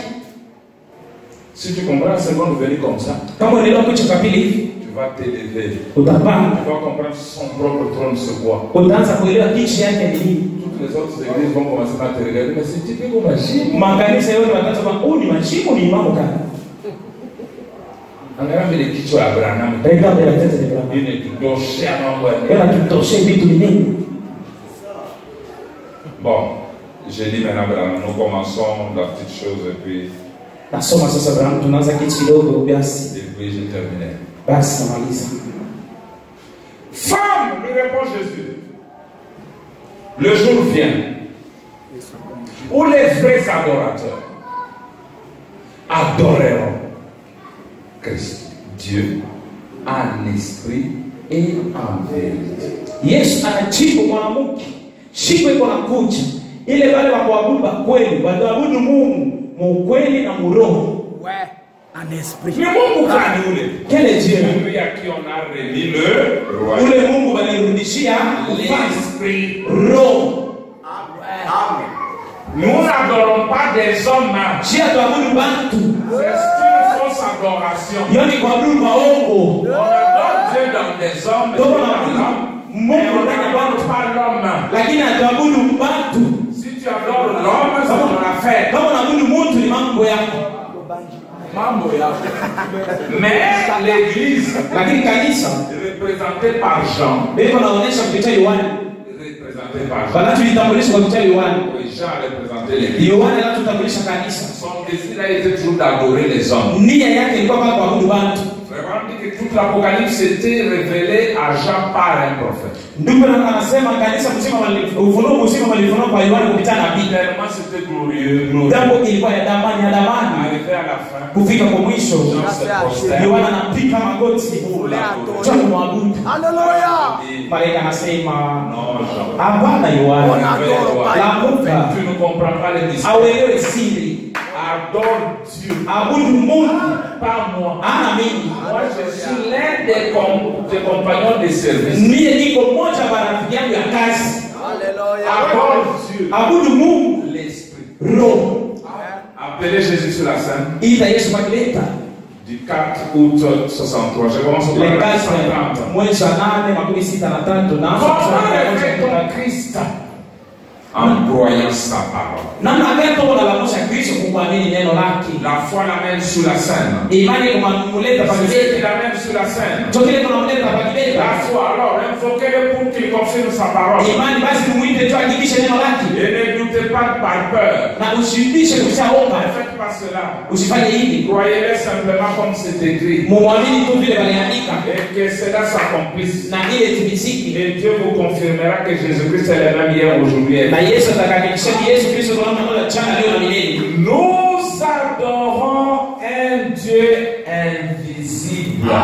Toko naabudu Mungu mmoja wasioonekana. Alléluia. Amina. Nous adorons un Dieu. Toko naabudu Mungu wasioonekana. Image quoi. Si un homme marchait sur cette estrade ce soir avec des cicatrices de coups dans les mains et des marques d'épines par ici, cela ne serait pas Dieu. Kama mtu anatembea na vidonda ya misumari kule yake na maalama ya mabiba kwa kichwa yake, ila itakuwa Mungu. Nous avons eu tant de ces choses-là dans ces derniers jours. Tunapata vitu vingi mimi mashika mwisho hii. Unaona? Et bien, n'importe quel hypocrite pourrait faire cela. Kila mnafiki wote ataweza kufanya vile. Voyez-vous? Unaona? N'importe quel imitateur, Ule wote n'importe akufaturisha. quel imposteur pourrait faire Ule cela. wote akudanganyika ataweza kufanya Mais le hivi. seul moyen pour vous de reconnaître Jésus, Lakini namna moja kweli tu kutambua Yesu c'est par ses œuvres. na kupitia makazi yake. Et cet homme Na ule mtu pourrait essayer de se faire passer pour Jésus. ataweza kupita nafasi sana kwa On Yesu. ne verra pas Jésus dans ce genre de corps jusqu'à ce que nous le verrons venir. Hatutaona Yesu kwa mwili hivi mpaka wakati tunaona yuko na kucha. Il se révélera de faux Christ dans les derniers jours. Italamka wa Kristo huko mashiko ya mwisho. Et Alisema ils feront des grands prodiges, des grands miracles. mtisha kubwa na alama kubwa. Pourquoi c'est pas cela? Lakini yote watafanya hivi. Car comme l'éclair part de l'Orient et se monte jusqu'en Occident, ainsi sera l'avènement du Fils de l'homme. Sasa umeme kunatoka kwa asubuhi kwenda kwa magharibi hivi tena kwa kucha kwa mwana wa Mungu. Mais comment allons-nous alors savoir qu'il est avec nous? Namna gani tutajua yuko na sisi? Sous quelle forme? Kwa mfano gani? Non pas par des conceptions intellectuelles. Ana kupitia akili na hakikisho maisha yao. Ce n'est pas en disant je crois. Ana kusema Cela tunaamini. ne fait pas l'affaire. Ila itafanya mambo. Cela doit être quelque chose qui se produit en vous, c'est-à-dire le Saint-Esprit lui-même, qui est la confirmation de Dieu. Hivi ni vile kitu moja kinafanyika ndani ya ile roho ile roho ndio hakikisho ya Et Mungu. si vous dites que vous avez le Saint-Esprit, Kama unasema kuna roho mtakatifu et qu'ensuite vous ne croyez pas chaque parole qui est ici, na mwisho hawamini kila neno kwa quelque chose cloche concernant l'Esprit qui est kitu moja na bana kuangalia ile roho ndani yako. Le Saint-Esprit qui a écrit la Bible, il ne peut pas dire j'ai menti là-bas. Je ne voulais pas dire cela. Pas lui, il est parfait. Roho Mtakatifu anaandika Biblia itasema jambo siwezi kulala yeye yuko kamili. Remarquez comment il est-il identifié. Muone namna gani alijitambulisha. Si la Bible dit Colossiens 15, Kwa Biblia inasema Kolosien 1:15. Et nous adorons un Dieu invisible. Tunaabudu Mungu asioonekana. Dieu Alléluia. est invisible. Mungu yeye asioonekana. Le croyez-vous? Unaamini? Je dis amen. Wote nasema amina. Alors c'est l'homme qui se présente là avec des marques de clous, de la fumée, du sang et tout le reste. Cela ne fait pas de lui Dieu. Sasa mmoja yuko anaonekana malama vidonda na moshi na yote ile ana Mungu. Nous adorons un Dieu invisible. Tunaabudu Mungu asioonekana. Il a toujours été invisible jusqu'à ce qu'il s'est identifié en Jésus-Christ. Alikuwa kama asioonekana mpaka wakati alitambulisha ndani ya Yesu Kristo. Eti ya kweli.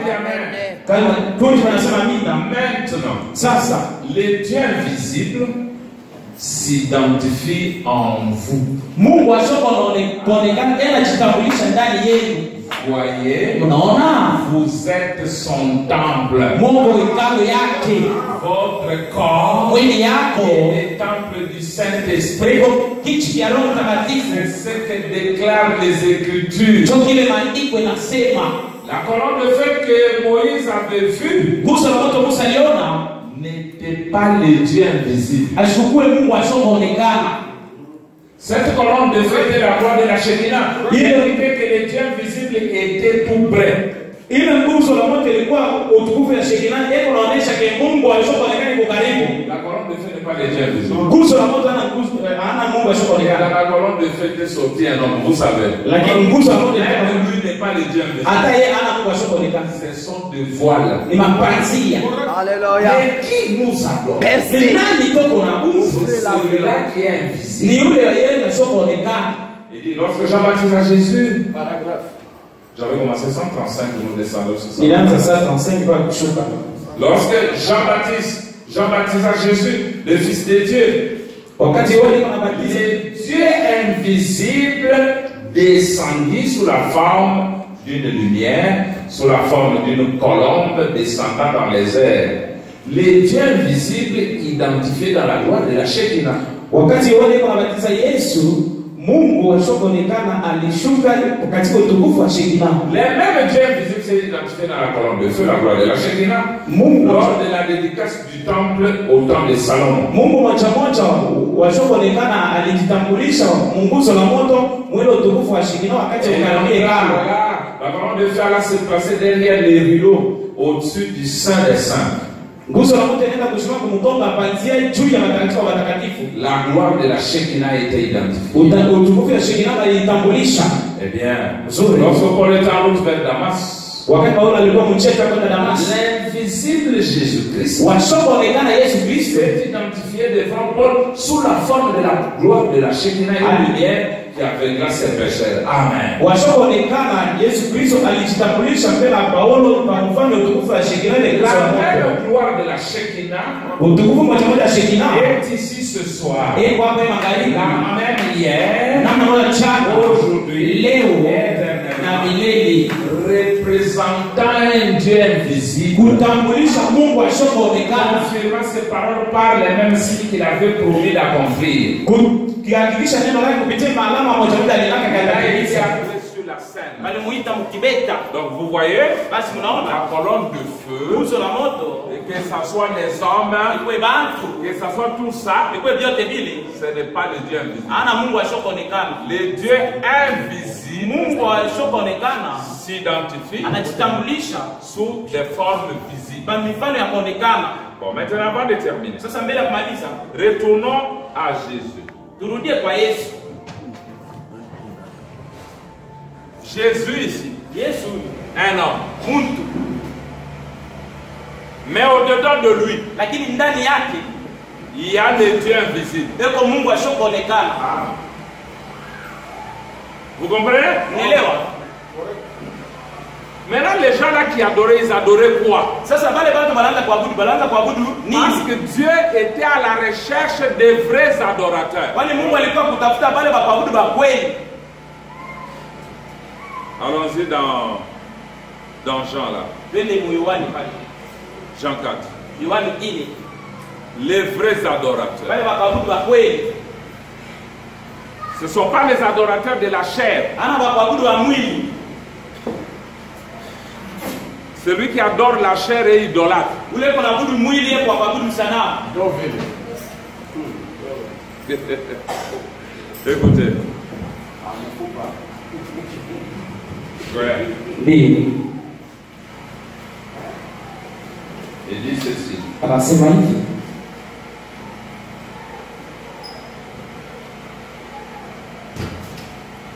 Je commence au verset 20. Naanza mstari wa 12. Jean 80. Yohana Il dit, 4. nos pères ont adoré sur cette montagne. Anasema baba yetu waabudu kwa hii mlima. Et vous dites, vous, que le lieu où il faut adorer est à Jérusalem. Na mambo wanasema moyo ifashe ili kuabudu yeye kwa Yerusalemu.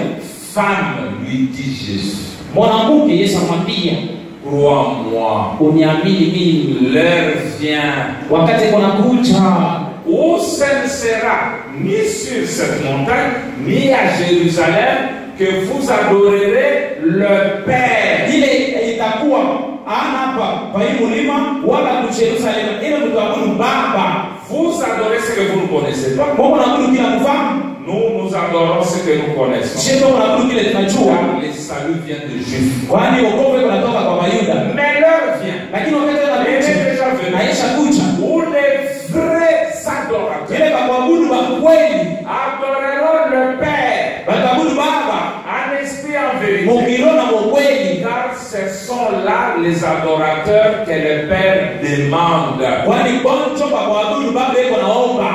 Dieu est esprit. Mungu eko roho. Il faut que ceux qui l'adorent en esprit et en vérité. Ibidi wale weko maabudu mukiro na kweli. Dieu est Mungu eko esprit. On ne peut pas voir l'esprit. hawezi kuona roho. Le Dieu que moi j'adore, Mungu weko naabudu. le Dieu que Jésus a adoré, Ule Mungu Yesu le aliabudu. Dieu que Branham a Mungu adoré, Branham weko naabudu. c'est un Dieu Yeye invisible. Mungu asioonekana. Et Jésus a dit, Na Yesu alisema, personne n'a vu Dieu, hakuna mtu aliona Mungu, mais le Fils unique le fait connaître. lakini mtoto pekee anamfahamisha. Il est la télévision seulement. Yeye ni television tu. Or, la télévision ne fabrique pas des Jambo television haitungi mapicha. Lui fait seulement connaître, c'est un canal. Yeye ni njia, tuko nafahamisha tu ni njia. Si Jésus a refusé cette adoration, Kama Yesu alikataa ile kuabudu, pourquoi les gens veulent adorer Frère Branham? je ni watu wanapenda kuabudu yeye Branham. Écoutez, Mushi.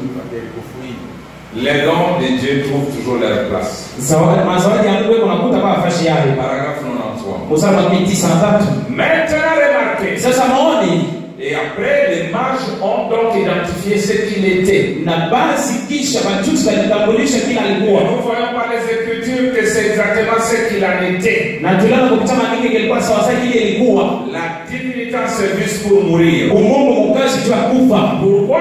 Tu nini? La divinité en service de Dieu pour mourir.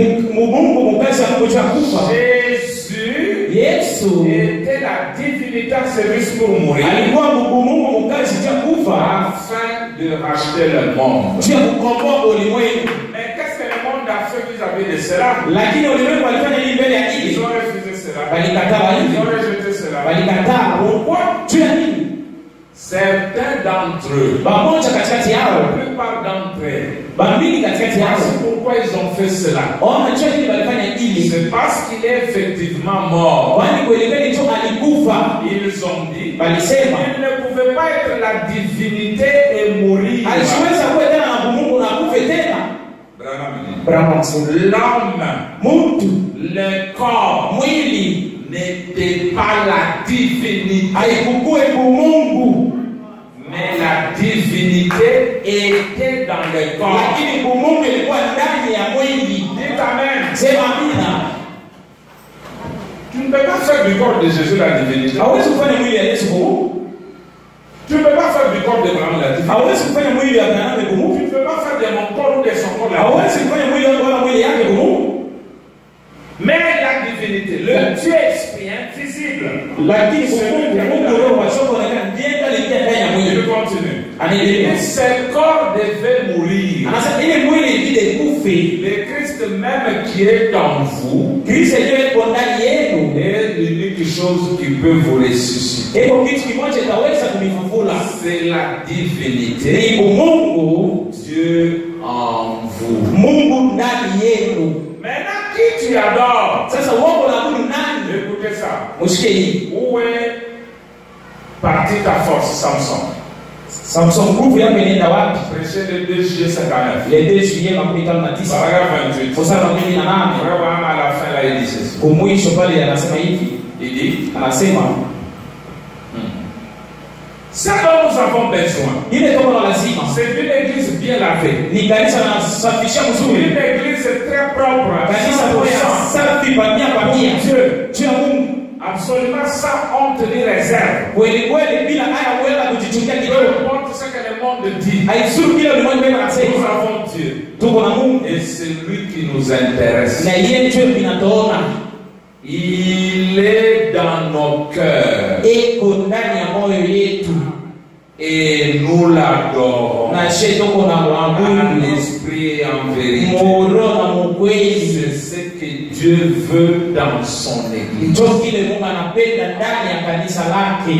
Quand il est assis sur son propre trône, Wakati aliketi kwa kiti chake, tu l'adores sur son propre trône. wako na mwabudu kwa kiti Et chake. s'il dit, Kama hapa anasema revenez la divinité de Jésus-Christ. kwa Mungu wa Yesu Kristo makumi mbili na nane. Termine déjà. Il dit, frère, Anasema ndugu, cette divinité est en vous. ile kwa Mungu iko ndani yenu. Encore un peu de temps, le monde ne verra plus. Tena wakati kidogo ndio bado Mais niona. vous me verrez. Lakini wewe utaniona. Je serai avec Kama nitakuwa na vous. wewe Même en vous. hata ndani yetu Jusqu'à la fin des mpaka kumwisho wakati. Christ dans la crèche? Kristo mumulango Non. Crèche. mutungi Non. hapana. Christ en vous. Kristo ndani yenu. Il dit Alléluia. Sema haleluya. Nous n'adorons pas Christ dans la crèche, Atabudu Kristo mutungi. mais Christ en vous. Lakini Kristo ndani yenu. Le Saint-Esprit, Roho Mtakatifu. l'espérance de la vie. Alléluia. Utumaini wa uzima. Haleluya. Le Créateur, Muumbaji. Dieu lui-même habitant dans l'être humain. Mungu peke yake anaketi ndani ya mtu. Sikia. Ce que nous serons Kile tutakuwa n'est pas encore manifesté. hayaonekana bado, Mais lakini nous le verrons tel qu'il est. tutaona mpaka vile iko, Car nous serons rendus semblables à lui. wale tutakuwa kufanana naye. L'esprit dans l'être humain. Roho ndani ya mtu C'est ça lui ressembler. twende kufanana naye. Tu ne seras pas un blanc. Asitakuwa mzungu, hautakuwa mzungu, Tu seras toujours ce que tu es. utakuwa kama vile Mais uko, l'esprit qui est en lui lakini wewe ilikuwa ndani yake, sera en toi. itakuwa ndani yako. C'est ça être comme lui. Twende kwa kufanana naye. Pour terminer, Juu ya kumaliza, vous pouvez aller dans question-réponse sur le saut. mtaweza kwenda kwa swali na jibu kwa muhuri. Frère Baron fait les 20 minutes. Ndugu Branham anasimamisha mhubiri, Il parle avec lui. anaongea naye, Il lui dit, est-ce que tu as le Saint-Esprit? anasema eti uko na Roho Mtakatifu? L'homme dit oui. Mtu anasema ndio. Branham lui demande, Branham anamuuliza, est-ce que tu lui parles? eti uko naongea naye? Il dit oui. Anasema ndio. Est-ce que tu t'entretiens avec lui? Eti uko nasumulia naye? Il va ouais. Amen. Est-ce que tu les pries? Eti uko namuomba? Il dit oui. Anasema ndio. Branham me dit merci. Branham anasema asante. C'est ce que je voulais. Cho vile nilipenda. Quand le Saint-Esprit vient, Wakati Roho anakuja, tous les septièmes sont pour habiter en toi. chini ya Mungu anasema jambo keti ndani yako. Les dieux là même que tu adores Ile Mungu yako naabudu. n'est pas loin de toi. Hana mbali na wewe. Yeko ndani yako. Si tu ne l'as pas, Kama una naye, ok. ndio.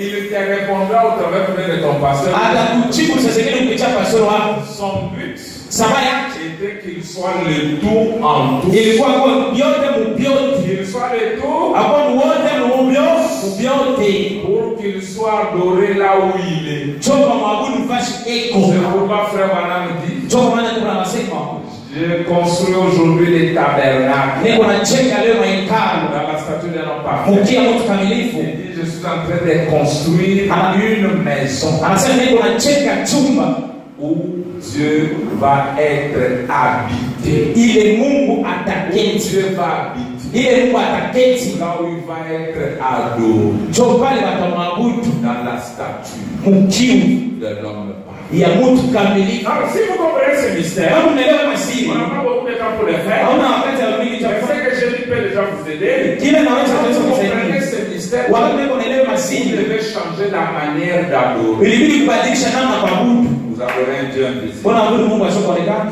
sur son propre trône. Kwa kiti chake. Si tu tu l'adores sur le trône du Père, Kama unamwabudu kwa kichwa il chako. a déjà quitté ce trône-là. Acha toka mwele kichi Il ile. est allé prendre le livre. Wakati alienda kuchukua kitabu, Il a quitté le trône-là. aliacha ile kichi ya baba. C'est ainsi que Branham pose la question. Ndio hivi Branham anauliza swali. Où adorerez-vous? Mwe Mungu naabudu wapi? Il dit Nasema là où il est assis au temps présent. fashi anaketi wakati ya sasa. Si toi tu continues dans les tabernacles et les trônes passés, c'est ton problème. Kama uko ndani mwikano wa kicha kupita mambo yako. Aujourd'hui, il est où? Leo iko wapi? Il est dans son temple, Iko mwikano yake, son épouse, bibi yake, son peuple. taifa lake. Il est assis sur quel trône? Anaketi kwa kichi gani? Le trône du Père. Kichi ya baba. Ah, ouais. Unaona sasa? Unaona sasa kama mkuelewa? Dada, Tu n'as pas besoin d'aller à l'université pour comprendre. hauna lazima kwenda mu university jua elewe.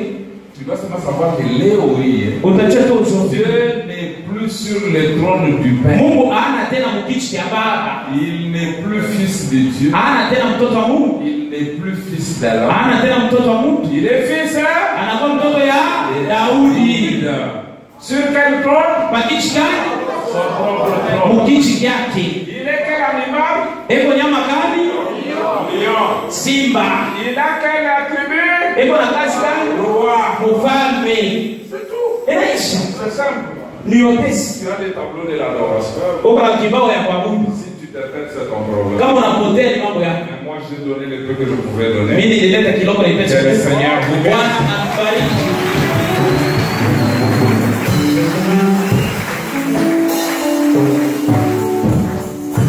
C'est encore le Seigneur. Ushauri na Bwana Yesu.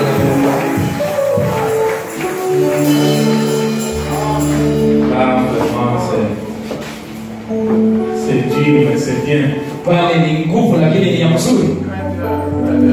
C'est comme si je vous ai toujours dit Nimeambiaka que celui que tu adores est à toi. ke ule unaabudu iko ndani yako. Tu ne peux pas adorer quelqu'un qui n'est pas toi. Hawezi kuabudu mtu ana ndani yako. Je crois qu'il a bien éclairci Na wazee alitakasa mzuri la chose. kitu. Parce que beaucoup de gens ne connaissent pas adorer Dieu. Kwani watu wa Mungu wajue kuabudu Mungu. Celui que tu adores Ule unaabudu devait être d'abord en toi. ilibidi uwe mbele ndani yako. C'est-à-dire c'est celui qui connaît ce que tu as Maanake besoin. ule anajua kile Tous unayohitaji. les problèmes que tu as, Mambo yote uko nayo il connaît ça. anaijua. C'est pourquoi quand tu Toka viens, katika unakuja. comme il connaît bien ce que tu as comme problème, Sasa anajua mzuri kile unasema mambo. il va commencer à lui parler. Utaanza kuongea naye. Et quand tu lui parles, Wakati unaongea ce naye, n'est pas qu'il est quelqu'un devant toi. hata kiko mtu mbele yako. Il Hapana. est quelqu'un qui est dans Yeko toi. mtu yuko ndani yako. Parce qu'il connaît bien le désir. Anajua mania uko nayo. Je ne sais pas si vous avez bien saisi. Sijui kama mlishika mzuri. Je ne sais pas si vous avez saisi. Sijui kama mlishika mzuri. Vous allez prier maintenant. Mutaomba sasa. La personne que tu vas prier, Ule mtu ambaye utaomba, qui va prononcer la parole. utasema neno. Oh Seigneur Dieu, Oh Bwana Mungu, ne imaginez pas que usiwazi ce Seigneur Dieu là-bas, ule Bwana Mungu il ule est au droit de quelque part, eko mukiti fasi fulani anaikala en train de te regarder. eko na kuangalia. Non, ce n'est pas ça. Hapana, ina Le vile. Seigneur Dieu, Bwana Mungu que tu vas prononcer, ule utasema il neno, est en eko toi. ndani yako Et tu te parles de toi-même. na uko unajisemea peke yako. Est-ce que vous êtes Yesu anashika mzuri, Tu parles de toi-même. unajisemea peke yako, Commence à te mots de toi-même. unasema misemo peke yako. Pourquoi? So kwa maana Il a dit ici alisema hapa que vous êtes tous ensemble de Jésus. ke mwako wote Mungu wa Yesu. Jésus sépare. Yesu eko anaongea naye. Jésus sépare. Yesu eko Et anasemeza. Jésus se répond. Yesu eko anajijibu peke Il y yake. a la réponse Eko jibu à tout ce que tu as comme besoin. Pas de pasteur. Pas de prédicateur. Même frère Branham, il ne peut pas te répondre. Mais frère Branham démontre comment il peut prendre la puissance et les manipuler Ne sois pas donné, fais maintenant un autre chat. Hapana kupatia ndugu yangu usinzi wengine. Mais il a déjà terminé. Yes, analyse. Pourquoi tu le donnes encore? Sio leo unapatia tena usinzi. Le problème c'est toi. Mambo ni wewe. Si tu ne connais pas manipuler, Kama unjui kutumia c'est que kile uko nayo. c'est pas grave. Toka mali. Il n'aura pas la réponse. Hautapata chiku. Je commence à voir ces derniers temps Mimi naanza kuona mashiku que mon église, ya kanisa yangu. c'est comme s'il n'y a pas tellement d'évolution. Eko saa abastawi. Il n'y a pas d'évolution Hakuna kustawi dans tous les domaines. mu mambo yote.